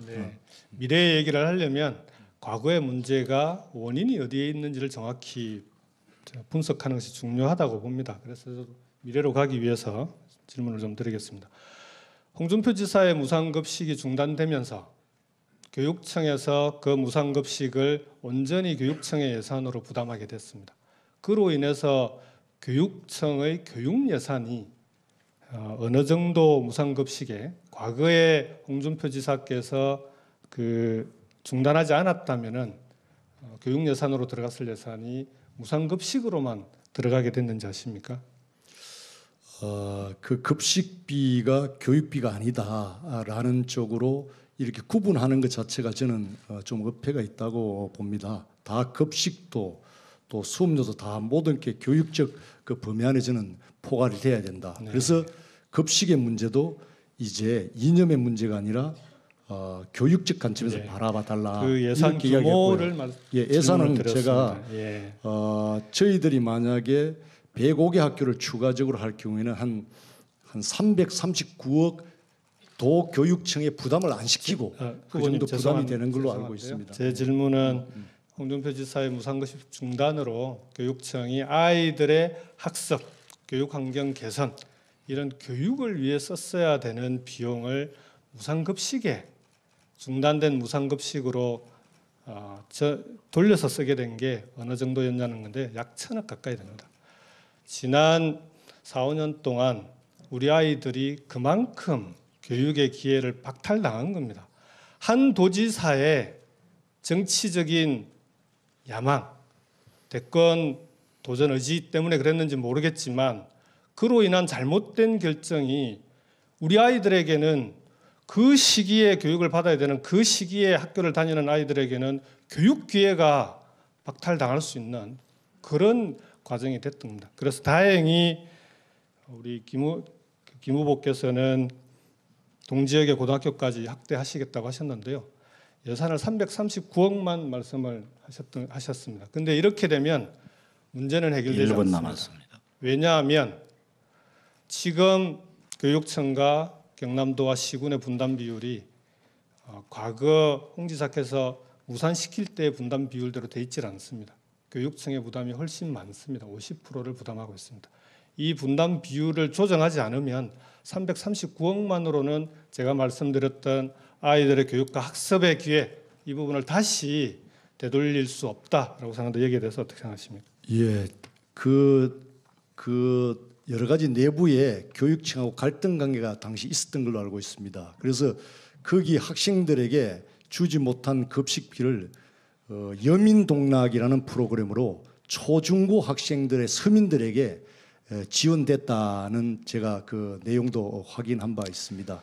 이 부분은 제가 기회가 주어진다면 다시 합리적으로 저는 조정될 수 있다고 생각합니다. 생각이 달라지신 것으로 다행스럽게 생각하고요. 다만 아까 말씀드렸던 대로 지난번 2015년 1월 달에 무상급식을 표를 의식한 표퓰리즘 정책이 지금 우리 미래를 망치고 있다고 하신 부분에 대해서 경남 도민들이 자라보고 놀란 가슴 소뚜껑 보고 놀라서 혹시나 또 약속을 어기지 않을까 하는 그런 걱정을 하고 있다. 이 말씀을 좀 드리겠습니다. 감사합니다. 두 분 모두 수고하셨습니다. 2차 상호 주도권 토론이 또 있으니까 소화 못하신 질문은 그때 하시기 바랍니다. 지금부터는 다시 패널 질문으로 돌아가겠습니다. 그 패널들께서는 질문을 간단하면서 좀 날카롭게 해주시기 바랍니다. 권대열 의원 질문하십시오. 예, 뭐 앞에서 많은 부분을 답변을 해주셔서 뭐 좀 겹치는 부분이 있을 수 있습니다만 선거와 관련돼서 하나 여쭤보겠습니다. 그 김경수 후보께 먼저 여쭤보겠습니다. 지난 2012년 총선에 나오셨을 때 야권 후보단이라는 국민의 명령이다 그러면서 당시 통진당이었나요? 뭐 이렇게 그 범야권과의 단일화 그리고 그 협력을 강조하신 적이 있습니다. 2014년 지방선거 때도 마찬가지로 경남 지역은 야권 연대의 전통이 아주 강한 지역이기 때문에 서로 협력할 필요가 있다. 그때는 성사는 되지 않았던 걸로 기억하는데 이번에는 사실 민주당이 좀 여론조사나 이런 데 좀 잘 나가는 편이죠. 그러다 보니 이런 얘기가 없고 이제 정의당이나 이런 다른 야당에서는 민주당이 너무 혼자 다 독식하려는 거 아니냐, 과거 어려울 때 상황 모르고 하는 얘기들이 일부 나오는 것 같은데 반드시 이제 뭐 지사 후보, 지사 선거만이 아니라 다른 경남 지역 전체 선거, 시장이라든지 기초시유 이런 데서 연대를 하거나 뭐 이런 생각이 이번에는 없으신지 좀 여쭤보고 싶습니다. 선거 과정에서 연대나 협력 이런 부분들은 그 상황과 처지에 따라서 얼마든지 유연하게 할 수도 있고 또 연대 없이 선거를 치를 수도 있는 것이 기본이라고 생각합니다. 다만 경남 지역은 특히 우리 부산, 울산, 경남 PK 지역은 3당 합당 이후에 지난 30년 동안 일당의 독점적인 지배, 그런 지역주의의 볼모가 됐던 곳입니다. 그래서 어느 특정 야당의 힘만으로는 선거에서 당선자 한 명 내기 어려운 그런 상황이었습니다. 그래서 지난 2014년 지방선거까지 그런 연대와 연합을 통한 선거를 치렀던 거고요. 그 3당 합당의 견고한 벽이, 지역주의의 견고한 벽이 지난 총선 때 금이 가기 시작을 했습니다. 정치학자들이 이 3당 합당으로 인한 지역주의가 깨지는데 한 세대가 걸릴 거다 이렇게 얘기했답니다. 지난 총선이 26년째, 올해가 지방선거가 28년째입니다. 지난 총선에서 민주당 후보가 3명, 경남에서 3명이 당선됐고 부산에서 또 5명이 당선되는 이제 그 지역주의 벽이 깨지고 있는 겁니다. 그래서 지금 이번 지방선거에서는 아직까지 정의당 후보는 도지사 후보를 내지는 않았습니다. 다만 다른 지방의원 후보들은 나와 있기는 한데요. 당대당의 연대 논의는 아직까지 시작되지 않았고 어느 당도 그 부분에 대해서는 아마 선거 때까지 본격 논의가 될까 싶기는 하고요. 다만 각 선거구별로 후보들 간에 스스로 단일화 논의를 한다든지 할 경우에는 그 부분은 저는 후보들의 판단을 존중하는 게 맞다. 그렇게 생각합니다. 예, 그 김태호 후보님께도 비슷한 질문 하나 더 드리겠습니다. 현재까지 여론조사에서 보면은 김경수 후보가 다소 앞서는 여론조사들이 많이 나오는 것 같은데 반면 과거와는 달리 이번에는 이제 범보수 진영이라고 할까요? 뭐 중도 보수 진영 이런 뭐 바른미래당을 포함해서 오히려 그쪽이 더 단일화 필요성이 많은 거 아닌가 하는 얘기들이 많이 나오고 있습니다. 뭐 그래서 그런 측면에서 혹시 다른 경남지사 후보로 나온 다른 후보들과 단일화 논의가 진행 중이거나 앞으로 진행하실 계획은 없는지, 그리고 또 중앙당 차원에서 이 어떤 그 선거 연대 필요성이 있다고 생각하시는지 아니면 그러지 말아야 된다고 생각하시는지 답변 좀 부탁드립니다. 정치는 기본적으로 더하기를 해야 된다. 9가지 달라도 하나가 같으면 그 하나가 같다는 이유로 통합해 가는 게 저는 맞다고 봅니다. 그렇지만 이 연대의 문제는 제가 거론할 입장은 아니다. 그리고 더더욱 중요한 것은 도민이 결정할 문제다. 저는 그렇게 생각합니다.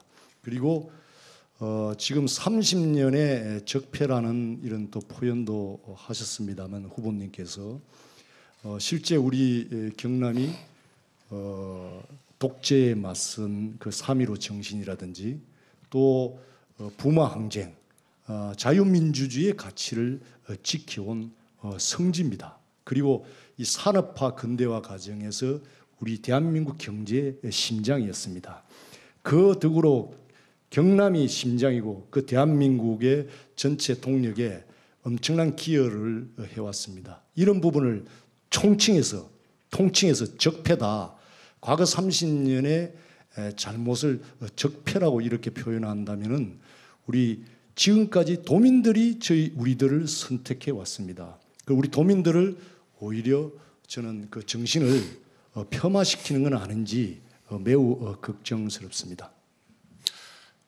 이번엔 관련해서 그럼 김태호 후보님께 여쭤보겠습니다. 지금 그렇게 30년을 적폐로 싸잡아서 얘기하면 안 된다 뭐 이런 취지 말씀하셨는데 잘한 것도 있다 뭐 이런 취지이실 것 같은데 지난번 당 필승결의 대회 때 빨간 점퍼를 입고 나가셨죠. 거기에 당 이름과 로고 새기지 않은 거를 입고 나가셨다고 나왔는데 사실 그때 그러셨죠. 그러니까 지금 보면은 이제 보수 양날개론 이런 거를 말씀하시지만 현재 그 한국당의 이미지가 과연 보수를 대변한다고 할 수 있는가? 특히 지금 좀 전에도 말씀하셨지만 홍준표 체제에 대해서 보수 진영에 있는 분들도 과연 대표할 수 있느냐 이런 얘기를 많이 하십니다. 김 후보께서는 지금 현재 이런 당 상황을 과연 보수를 대표하는 당으로서 대표가 가능하다고 생각하는지 그런 당이 되기 위해서는 뭐가 제일 필요하다고 생각하시는지 말씀 좀 해주시기 바랍니다. 제가 먼저 점퍼에 로고를 새기지 않았다. 그 잠버가 로고 새긴 잠버가 없습니다. 그래서 지금 당당하게 자유한국당 도지사 후보 기호 2번이라고 그 어깨띠를 메고 다닌다는 사실을 먼저 말씀드리고 싶고요. 홍체제에 대해서 말씀드렸는데 많은 부분의 그 평가가 양쪽으로 갈리고 있다. 그렇지만은 분명한 하나는 이런 모양으로 자유한국당이 가서는 저는 미래가 없다. 아직도 정신 못 차리고 있다. 그래서 지금까지 가지고 있는 우리 보수가 가진 스펙트럼이 변화가 저는 있어야 된다고 봅니다. 그런 국가주의에서 좀 자유주의로 또 다원주의적으로 그리고 코퍼레티즘적으로 이렇게 이동을 저는 해야 된다고 봅니다. 그래서 이 보수가 가지고 있는 헌법 질서의 수호라든지 조국 수호라든지 이 국민의 어떤 그 안정과 경제적 성장 이런 가치를 지키기 위해서도 이제 보수가 이런 변화의 수단을 갖고 있지 않으면 이 가치도 지킬 수 없다는 그 에드먼 버크의 그런 프랑스 혁명 성찰에서도 저는 읽어봤습니다. 많은 변화가 있어야 됩니다. 그래서 이 보수는 이제 그야말로 어느 특정 지역을 기대서 또 남북의 이데올로기에 기대서 또 이 대기업 또는 고급 관료 이런 시대는 이미 지났습니다. 다 우리한테 불리하게 됐습니다. 이제 국민을 향해서 더더욱 시험적으로 그렇게 하니까 좀 달라지는구나. 그런 결과로 이제 보이지 않으면 이 보수의 미래는 없다. 그런 차원에서 많은 앞으로의 지각 변동이 있을 걸로 저는 예측하고 있습니다. 다음은 김경수 후보님께 여쭤보겠습니다. 좀 전에 김태호 후보가 잠깐 말씀을 하셨는데 제가 아까 기조연설문 이제 말씀하시는 거 보니까 그 내용 중에 경남이 한때는 경제적으로 수도권과 쌍벽을 이루었다. 제조업 기반이 가장 강한 곳이다. 이런 내용이 들어 있습니다. 이거는 사실 말씀하신 대로 지난 30년간 한국당 정권에 있던 분들 주로 그쪽 분들이만 그러면 잘한 것도 있는 거 아닌가 하는 생각이 듭니다. 아까 통합 정치이기 때문에 말씀을 드리는 건데 협치와 통합의 정치를 걸고 문재인 정부가 처음에 출범을 했는데 그 상대방을 너무 일방적으로 적폐로 몰아서 특히 너무나 많은 사람을 인적 청산을 해서 가혹한 거 아니냐 이런 평가가 있습니다. 상대방에 대해서 좀 더 너그럽게 이렇게 평가했어야 될 필요성은 없다고 생각하시는지 그 점에 대해서 좀 여쭤보고 싶습니다. 제가 아까 말씀드렸던 30년간의 부울경 지역에서의 정치적 문제, 정치의 실종을 언급한 것은 정치가 실종되면서 부울경 지역에서는 막대기만 꽂으면 당선되는 그러다 보니까 정치 선거에 나선 분들이 도민을 바라보고 정치를 하는 게 아니라 공천권자만 바라보고 하는 정치, 그 문제를 지적한 거고요. 그런 정치의 실종을 30년 동안 겪으면서 지금의 경남 위기의 원인이 됐다. 그런 정치적 상황 속에서도 경남을 이렇게 버텨온 건 결국 우리 도민들입니다. 경제적인 상황도 그렇고 그런 걸 어쨌든 우리 도민들이 버텨왔기 때문에 여기까지 올 수 있었던 거지. 이 정치적 상황이 그보다 훨씬 나았으면 경남이 이렇게 위기로 추락했겠습니까? 저는 그 문제를 지적한 거고요. 우리 근무자님께서 말씀하신 적폐 문제는 저는 적폐청산이라고 하는 부분이 단지 사람을 처벌하거나 그게 목적이 아니다. 문재인 대통령도 적폐청산은 우리 사회의 잘못된 기득권과 부패 구조와 문화를 청산하는 것이 적폐의 청산이다라고 말씀하셨습니다. 그렇다면 지금 얘기되고 있는 적폐청산은 이 부분은 앞으로 저는 올 연두 기자회견에서 윤 대통령이 말씀하셨던 노사정 대타협이라든지 이런 과정을 통해서 우리 사회의 잘못된 구조와 관행을 바꿔내는 곳으로서 적폐청산의 완성을 만들어 갈 것이다. 저는 그렇게 생각을 합니다. 이어서 김경수 후보님께 조금 더 여쭤보겠습니다. 지금 말씀하시는 과정에서도 문재인 대통령 말씀을 많이 하셨는데 시중에서 이제 김 후보님에 대해서는 문재인 대통령의 핵심 측근이다 이런 얘기들 많이 합니다. 또 노무현 전 대통령의 마지막 비서, 핵심 비서다 이런 평가. 그 외에는 국회의원 생활을 지금 2년 하셨죠, 그죠?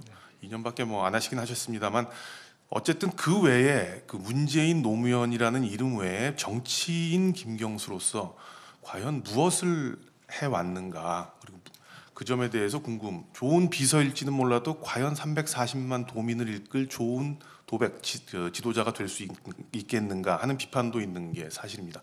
본인은 이런 지적에 대해서 어떻게 생각하시고 나는 정치인으로서 이런 일을 했다 하고 내세울 수 있는 게 있으면 말씀해 주시기 바랍니다. 저는 노무현 대통령의 마지막 비서관이자 문재인 대통령의 참모이자 파트너였다는 점을 대단히 자랑스럽게 생각합니다.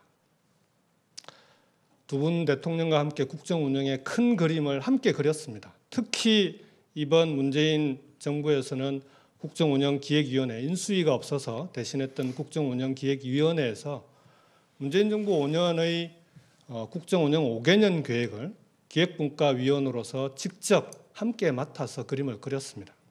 저한테는 쉽게 경험하기 어려웠던 둘도 없는 그런 경험이었습니다. 그런 말이 있습니다.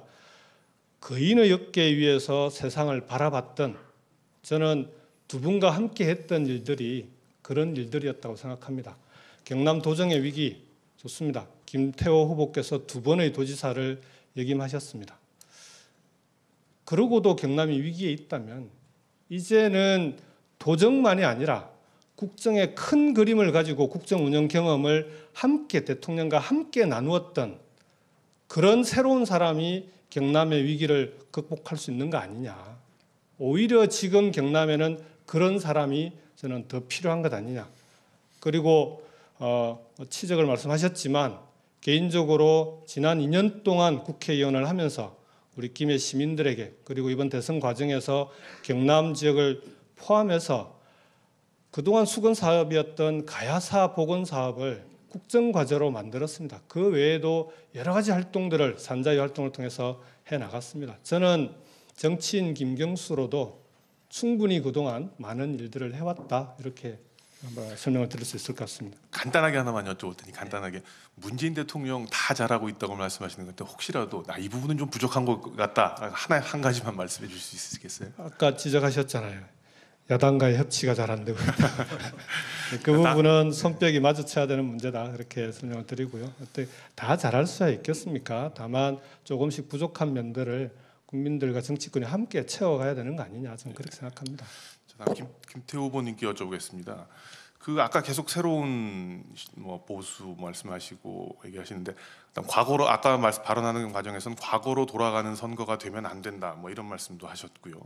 그런데 지난번에 2010년에 재선 지사 하시고 불출마 선언하셨죠. 그 2010년이죠.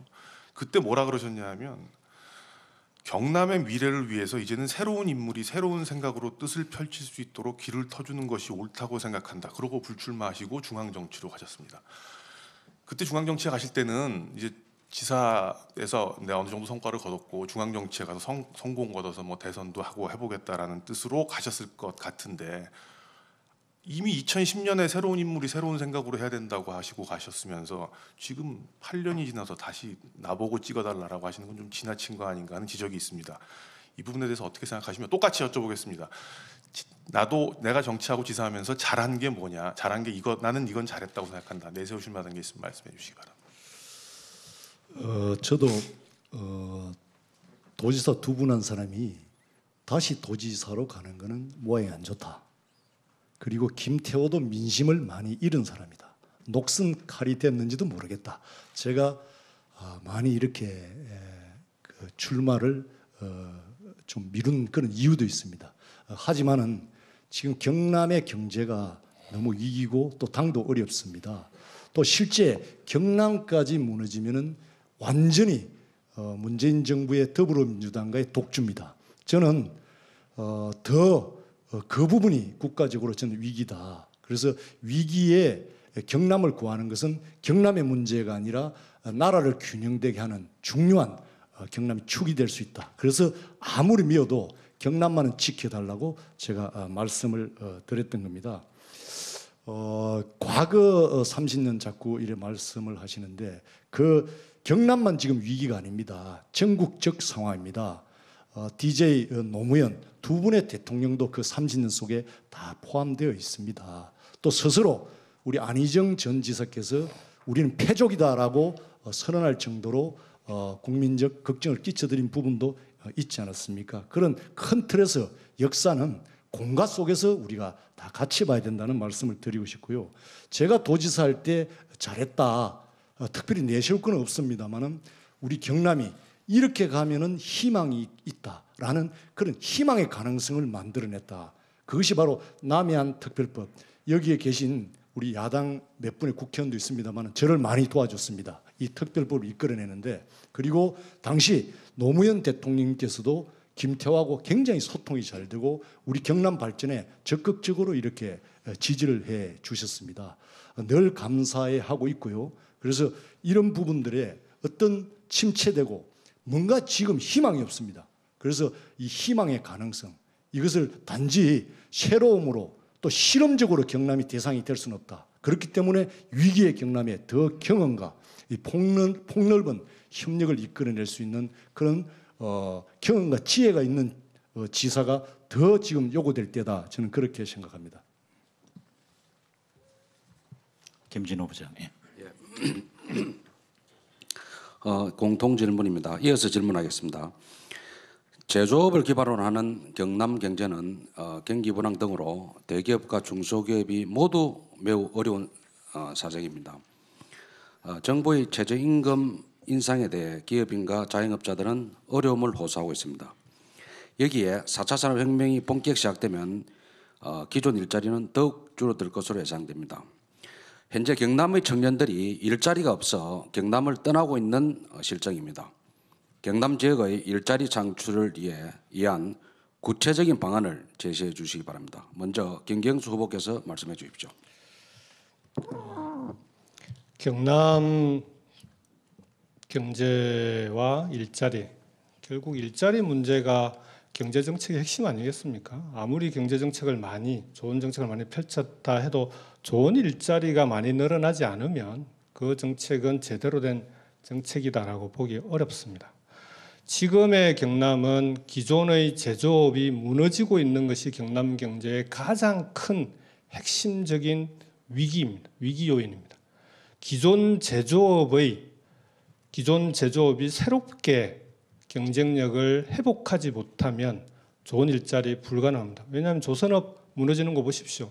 곳곳에서 실업자들이 지금 조선업으로 인한 실업자가 많아지면은 10만이 넘을 거다라는 얘기까지 나오고 있습니다. 그렇다면 지금의 경남의 주력 산업인 기존 제조업을 어떻게 강화시킬 것이냐에서 모든 것은 출발해야 된다고 봅니다. 오바마 대통령이 제조업 르네상스를 얘기를 했습니다. 그래서 미국 경제를 기존 산업을 강화를 통해서 미국 경제를 다시 일으켰듯이 저는 우리 대한민국에도 제조업 르네상스 시대가 필요하다. 지금은 경남에 있는 기존 제조업들을 혁신시킬 수 있는 대책이 가장 집중적으로 투자가 돼야 된다고 봅니다. 그렇게 하기 위해서는 예산의 투자도 필요합니다. 그래서 저는 경제혁신 특별회계를 단기간에 집중적으로 기존 제조업을 살리기 위한 예산을 확보하기 위해서 특별회계를 설치하고, 두 번째로 도지사 직속에 경제혁신 추진단을 설치해서 기존 제조업들의 R&D 그리고 스마트 공장화, 스마트화 그리고 ICT 융합, 그 외에 맞춤형 기존 제조업 강화 정책을, 혁신 정책을 추진해 나가는 것이 그로부터 혁신 산업이라든지 그리고 사회적 경제, 그 외 다양한 문화 관광 산업까지도 파급될 수 있는, 그렇게 해서 좋은 일자리들을 계속 확산시켜 나가는 그런 정책이 필요하다, 이렇게 말씀을 드리겠습니다. 다음은 김도 후보 말씀해 주십시오. 경남 고용에 영향을 끼칠 수 있는 큰 기업은 GM 자동차고 결국 조선업 또 기계산업인데요. 지금 경남의 제조업이 다 고용이 떨어지고 있습니다. 그리고 그 내용을 보면은 아직도 전통적인 방식의 고수로 각 공장들이 좀 사양하길로 걷고 있습니다. 이런 기업의 어떤 새로운 어떤 4차 혁명의 어떤 기술적 도입이 필요한데, 실제는 현대위아라든지 창원 LG공장이라든지 두산중공업 상당히 원격 관리 시스템이라든지 스마트 팩토리 등 많이 적용을 하고 있고, 오히려 이 4차 산업 적용이 일자리도 느는 쪽으로 이렇게 계획되고 있는 것을 잘 봐왔습니다. 특히 이제 조선업이 가장 문제인데요. 기존의 조선업은 벌크선이라든지 컨테이너, 이거는 사람 인력 싸움인데 이런 부분들은 중국에 이제 내놔야 된다. 그리고 이 조선업이 LNG라든지 쉐빙선이라든지 좀 특수성 쪽으로 특화되어야 되고, 특히 이미 남해안 시대 프로젝트 제가 재임 시절에 이미 조선산업은 앞으로 소위 시 소사이어티, 바다의 오션 소사이어티, 바다의 크루즈선이라든지 또 요트, 초호화 요트라든지 이런 쪽으로 고부가 가치 산업으로 전환돼야 된다. 그리고 이것만 안 된다. 한 기업이 아무리 좋아도 어느 시점에서는 결국에 또 이렇게 다운을 그래프를 그릴 수밖에 없다. 그때를 대비해서 새로운 신성장 동력 사업을 키워가야 된다. 그것이 저는 경남의 항공 우주 산업으로서 지금 테스타 이스타라는 기업이 있는데 이미 항공 보잉 737과 협약을 해서 동체를 만들고 있는데 거기에 엄청난 부품이 10만 20만 개 됩니다. 첨단 산업이면서도 환경 청정하면서 고급적 일자리입니다. 평생 일자리로 만들 수 있습니다. 예, 그래서 앞으로 이런 대체 산업까지도 국가적 의지를 가지고 답을 만들어 가야 된다, 이렇게 생각합니다. 감사합니다. 준비된 정책 질문이 추가로 있는데 이거는 그 뒤로 좀 돌리고요. 두 분께 이 시점에서 다시 그 2차 주도권 상호 토론 기회를 드리겠습니다. 먼저 1차 토론 때는 김태우 후보께서 먼저 하셨기 때문에 이번에는 김경수 후보께 먼저 기회를 드리겠습니다. 본인 주장하시는 것도 좋지만 가급적 상대 후보에 대한 의견을 질문하고 답변을 듣는 자리라는 것을 염두에 주셨으면 감사하겠습니다. 김경수 후보 시작하십시오.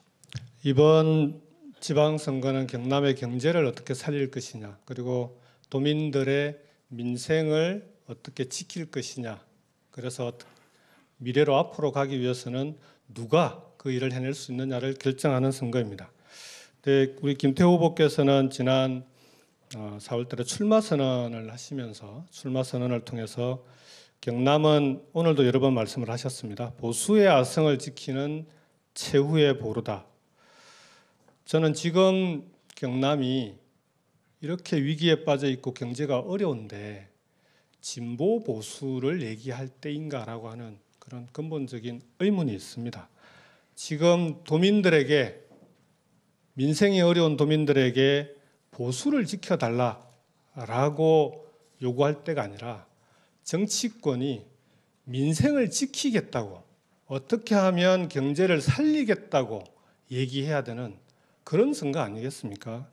그래서 저는 오히려 김태호 후보께서 정말 보수를 지키는 것이 정치에서 그렇게 중요하시다면 저는 그것도 소중한 가치라고 생각합니다. 보수의 가치, 합리적 보수를 만들어 나가는 게 우리 정치권에서는 또 대단히 중요한 문제라고 생각합니다. 그렇게 되면 협치도 잘 되지 않겠습니까? 그렇다면 이미 뭐 경남도지사도 2번 하셨으니까 오히려 홍준표 대표에게 자유한국당 맡기지 마시고 본인이 자유한국당을 맡으시는 게 보수를 지킬 수 있는 방법 아니냐. 어떻게 생각하십니까? 너무 많이 나가셨습니다. 우리 김경수 후보님의 그런 걱정을 진짜 이래 잘 받아들여야 될 것 같습니다. 많이 걱정이 됩니다. 제가 보수를 지켜달라, 경남을 지켜달라 이 의미는 정말 나라를 생각하고 국가를 생각하는 저는 진정한 보수의 가치를 가진 사람이다. 이 경남의 보수라는 것은 바로 자유민주주의 가치를 지킨 성지로서의 그 의미를 제가 강조한 것이다. 그런 차원으로 이해를 해주시면 좋겠습니다. 알겠습니다. 그런 점에서 사실은 우리 자유한국당 홍준표 대표의 최근의 행보를 보면 정말 걱정이 많습니다. 뭐 위장평화쇼, 비정상적 합의 이런 식으로 남북 간의 정상선언을 폄훼하는 것도 그렇지만 최근에는 창원에는 빨갱이들이 많다. 두들겨 패주고 싶다까지 말씀을 하셨는데 이 발언에 대해서는 어떻게 생각하십니까? 김 후보께서는 짧게.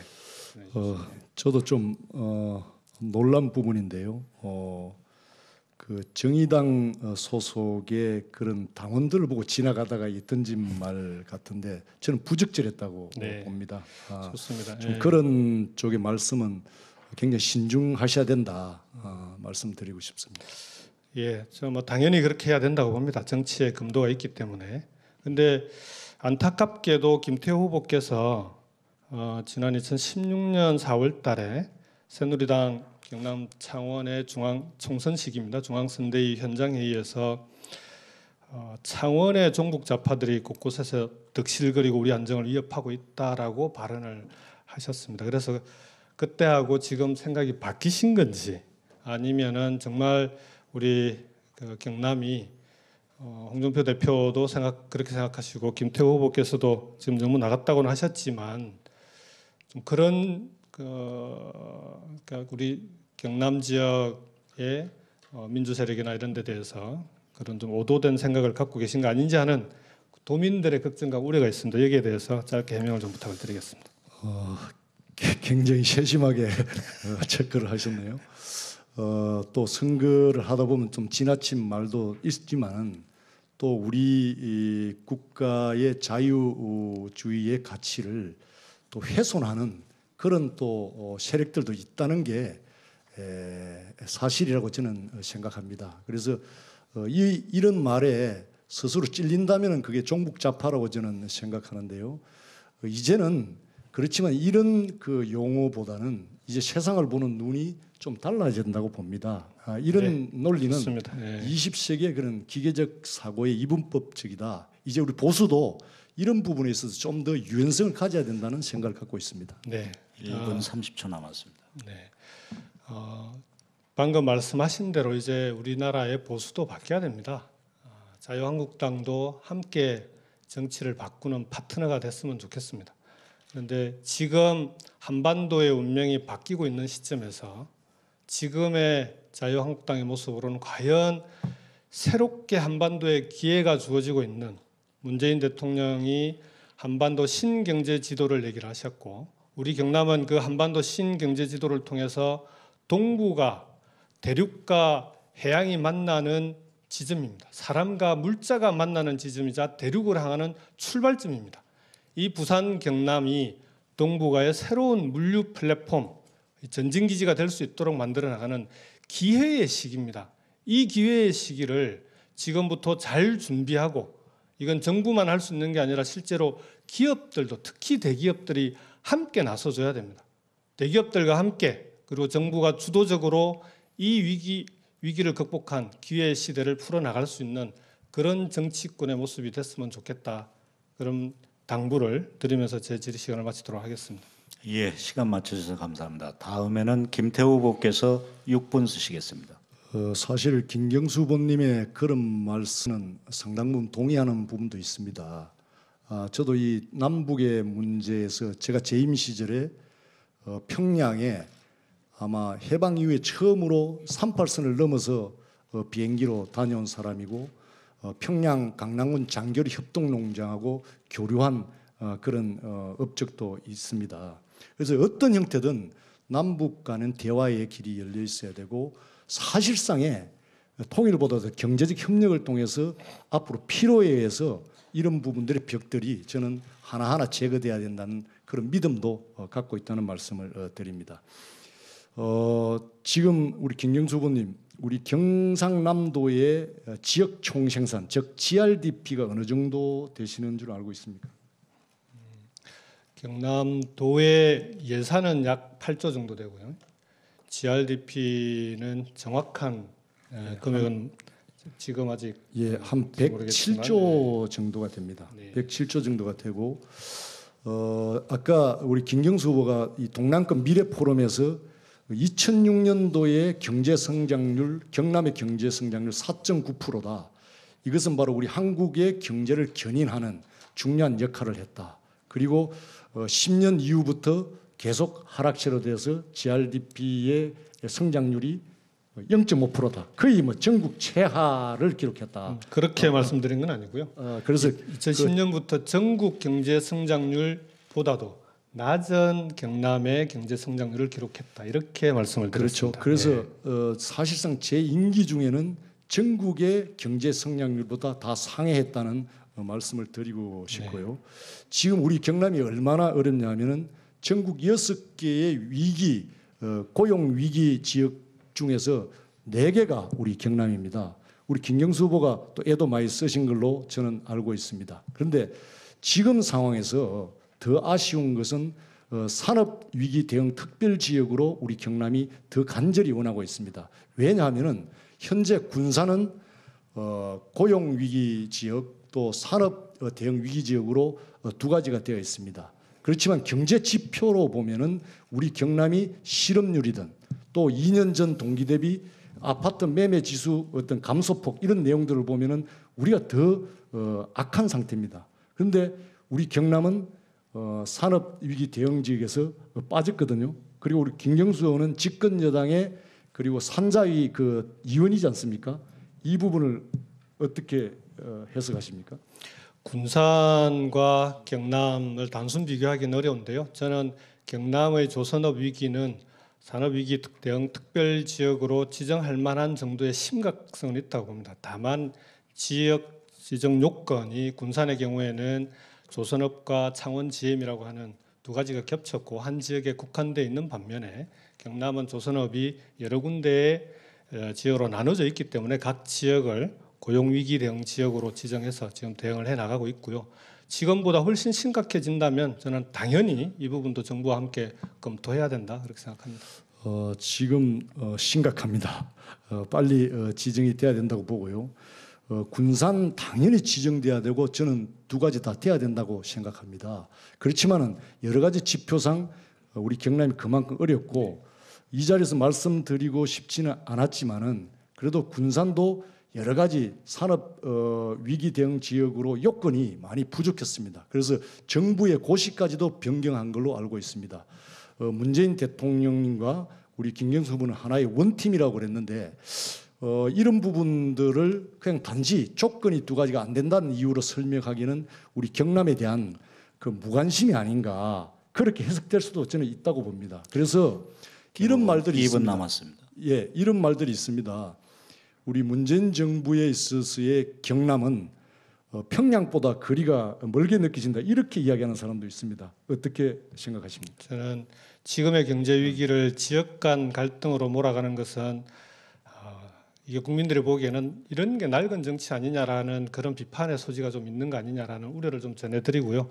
우선은 지금 경남의 경제 위기에 대응할 수 있는 정부의 대응들은 신속하게 해나가고 있습니다. 오히려 지금 문제는 지금 국회에 제출되어 있는 일자리 추경, 그 추경 속에 이 산업위기 대응 예산이 1조 원이 들어가 있습니다. 그 1조 원 중에 8천억 원 가까이가 경남의 조선업 위기에 대응할 수 있는 그런 대응 예산입니다. 이 예산을 발목을 잡고 통과시켜주지 않는 곳이 어디입니까? 그러면은 김태호 후보께서 말씀하신 대로 정말 지역을 떠나서 이 경제 위기를 극복해 나가려면 우선 지금 자유한국당이 추경 예산안부터 먼저 통과시켜주고 그리고 그 과정에서 산업위기 대응 특별지역 지정이 필요하다면 저는 적극적으로 함께 검토해야 된다 그렇게 생각합니다. 예, 함께 정말 그 문제 해결되기를 바라고요. 국회가 정상화되기 위한 여러 가지 또 현안들이 있는 걸로 알고 있습니다. 이런 부분들이 조속히 해결이 되어서 저도 하루빨리 민생 경제와 관련된 국회 예산들이 통과되기를 저는 간절히 바라고 있습니다. 같이 그 부분에 대해서는 고민을 좀 같이 해야 된다. 저는 그런 함께 생각 했으면 같습니다. 좋겠습니다. 예. 정확하게 15초 남기고 6분을 다 쓰셨습니다. 플로어에서 질문지가 2개 들어와 있는데요. 하나는 자유한국당의 양윤모 선생님께서 민주당 측에서 특검 수사 대상에서 빼달라는데 자진해서 받을 생각은 없습니까? 아마 김경수 후보께 여쭙는 것 같은데 아까 그 이 특검 더한 것도 받겠다 이렇게 취지가 아직 상황과는 좀 맞지 않는 그런 질문인 것 같습니다. 이미 민주당도 특검 수용 의사를 밝혔고 저도 특검 아니라 더한 것도 받겠다라는 얘기를 당당히 받겠다는 얘기를 여러 차례 밝혔습니다. 두 번째는 사단법인 봉화산 정토원장 선진규 정토원장님께서 무상급식이라는 명칭을 아예 이번 기회에 의무급식으로 표현을 바꾸는 게 어떻겠느냐 이런 얘기를 하셨는데 뭐 이거는 두 후보 모두 이견이 없으실 것 같습니다. 예. 이미 경남도교육청에서는 의무급식이라는 용어를 쓰고 있습니다. 저도 의미 있게 받아들이고 싶습니다. 예, 2차 상호 토론이 끝났는데 두 후보께 제가 하나 좀 질문을 먼저 드리겠습니다.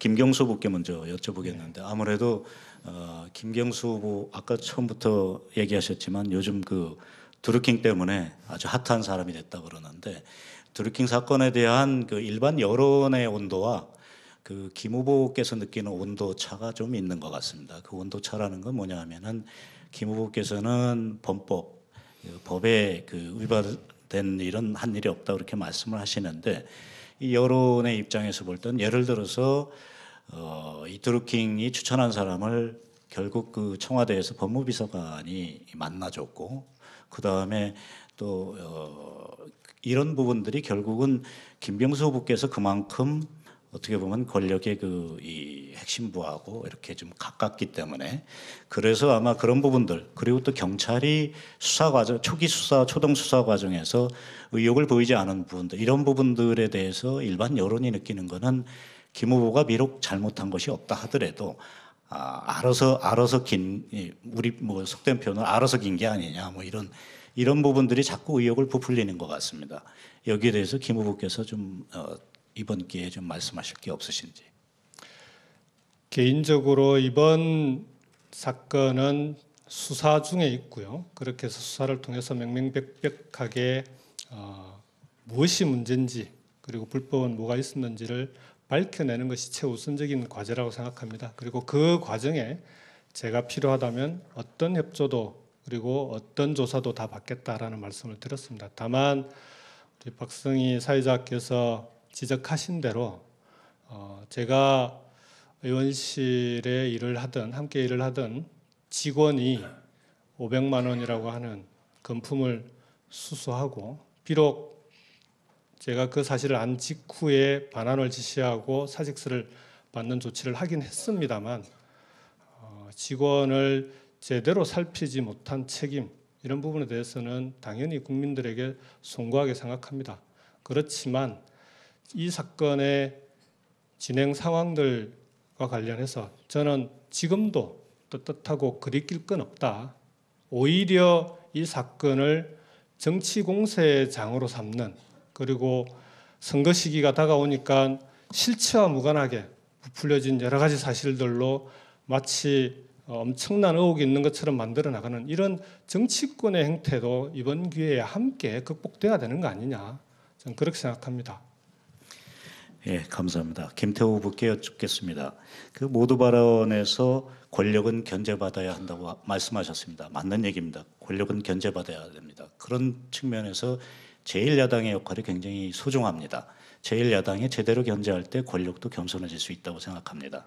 그러나 김태호 후보의 그동안 이 행보나 말씀하시는 걸 들어보면 옳은 말씀을 많이 하시는데 정치인은 세력을 형성해야 된다고 생각합니다. 그래야 그 발언이나 행동에 무게가 실리는 거고, 김태호 후보께서는 그동안 여러 무게 있는 자리에 오셨는데 김태호 후보의 사람이라고 할 수 있는 정치인으로서의 세력 형성, 이 부분은 좀 다소 미흡한 게 아닌가, 그런 점에서 견제가 말로 필요한 게 아니라 결국은 사람이 필요하고 그 사람을 통해서 여론의 이 다수를 점해야 되는 건데, 이런 부분들에 대해서 부족하다는 인상이 짙습니다. 어떻습니까? 지금까지 결과적으로 그 세력의 힘의 바탕은 민심이고 또 국민적 어떤 평가를 받는 위에서 저는 세력도 가능하다고 봅니다. 그렇지만 제가 지금까지 정치적 행보는 제가 2년 동안 돌아보면서 결과적으로 공적인 마음을 제 가장 수신된 마음으로 받아들이는데 굉장히 약했다, 솔직히 시인합니다. 그래서 앞으로의 세력, 그리고 어떻게 하면 제가 공부를 더 할 수 있고 어떻게 하면은 이런 공부를 국민들에게 공유할 수 있는 실천적 그런 과제들이 뭔지에 대해서 그동안 고민이 많았고요. 우리가 이 건너편에, 지뢰밭 건너편에 진짜 사랑하는 사람이 있는데 그 지뢰밭을 다룰 줄 모르면은 절대 그 사랑하는 사람에게 다가갈 수 없다. 저는 그런 생각을 갖습니다. 바로 그게 현실이고 그런 부분을 충분히 이제 인식하고 있고 그런 가치 쪽에서 그런 세력의 선한 연대의 의미가 저는 형성될 걸로 믿고 있습니다. 지금 시간이 한 6분 정도 남았는데요. 김 부장께서 준비하신 질문을 다 소화 못하셨는데 간단히 하시겠습니까? 아니면은 간단하게 질문하겠습니다. 예, 그러면 답변을 최대한 짧게 해주시기 바랍니다. 공통 질문입니다. 부산과 경남은 지리산 댐물 부산 공급, 영남권 신공항, 그리고 부산항 신항 명칭과 개발 등을 놓고 첨예한 갈등을 빚어왔습니다. 경남과 부산의 그 상생 발전 방안과 함께 수도권에 대응하기 위한 축으로서의 동남권 상생 발전 전략이 무엇인지 말씀해 주십시오. 먼저 김태호 후보께서 말씀해 주시기 바랍니다. 간단하게. 원래는 한 뿔인데 부울경이 그동안의 광역적 수도 문제라든가 교통망 또 지역 어떤 명칭 문제 등으로 갈등을 많이 빚어온 건 사실입니다. 그래서 저는 이 부울경의 경제사의 어떤 협의체를 상설기구로 만들어서 이 지역이 이렇게 중복되지 않으면서도 미래의 그 어떤 가능성을 극대화시켜가는 그런 하나의 기구가 좀 필요하겠다. 그래서 지역 간에 중복되는 산업적 조정이라든지 또 광범위하게 퍼져 있는 그런 연구기관이라든가 이런 내용들을 협의적으로 협력적으로 사용할 수 있는 문제라든지 또 부산의 문화 콘텐츠 또 그린 울산의 자동차라든지 우리 경남의 바이오라든지 이런 특화를 중복되지 않고 강화시킬 수 있는 여러 가지 좋은 저는 장점이 있다. 그리고 장기적으로는 실제 부울경도 규모의 경제라는 차원에서 국가 경쟁력 차원에서 이 통합적 관점에서 통합으로의 방향도 긴밀하게 연구되어 가야 된다 이런 생각을 갖고 있습니다. 예, 김경수 의원님. 예, 지적하신 대로 부울경, 특히 경남 동부 지역을 포함한 이 동남권은 과거 수도권과 실제로 수도권과 쌍벽을 이루었던 곳이 바로 이 동남권입니다.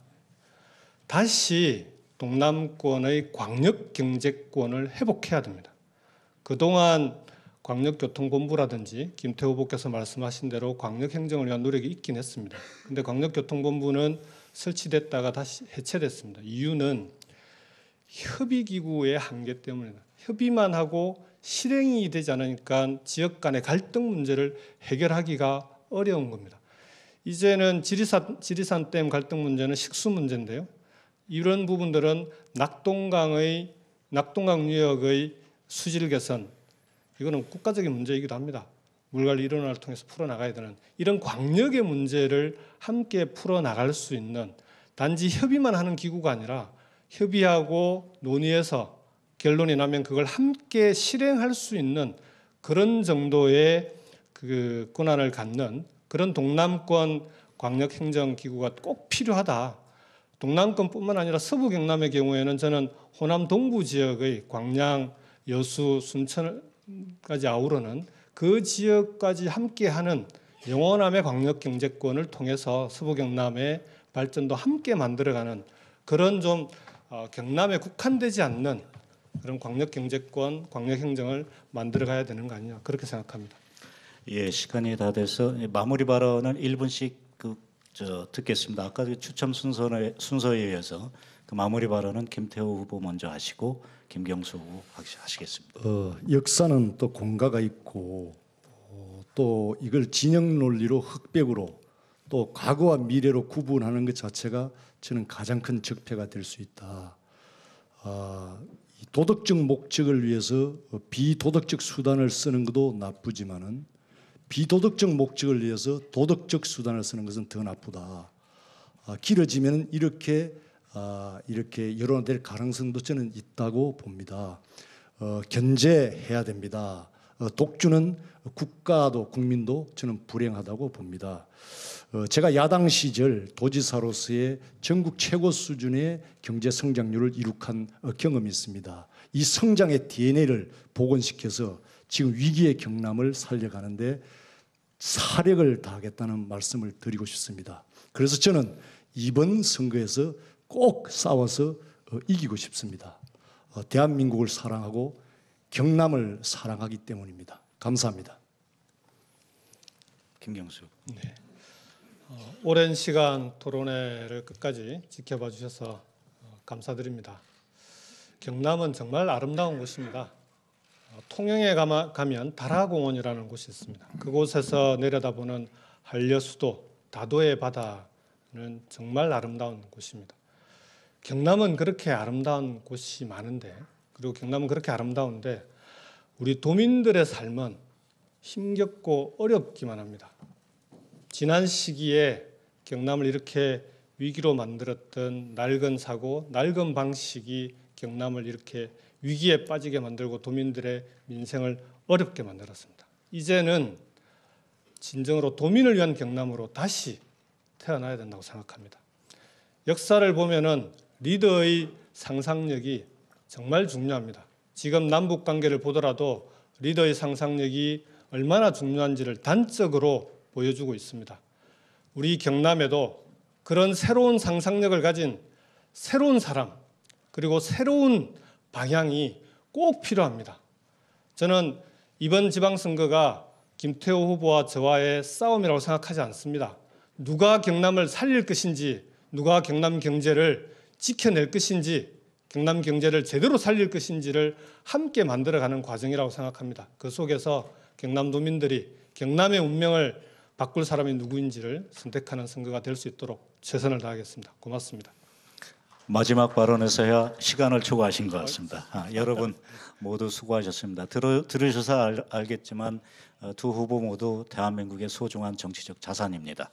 관훈클럽 회원 그리고 전국의 언론인 여러분, 그리고 경남 도민 여러분, 국민 여러분, 오늘의 토론회가 두 후보의 자질과 능력을 검증하는 데 큰 도움이 됐길 기대하면서 오늘 토론회를 모두 마치도록 하겠습니다. 여러분 감사합니다. 지금부터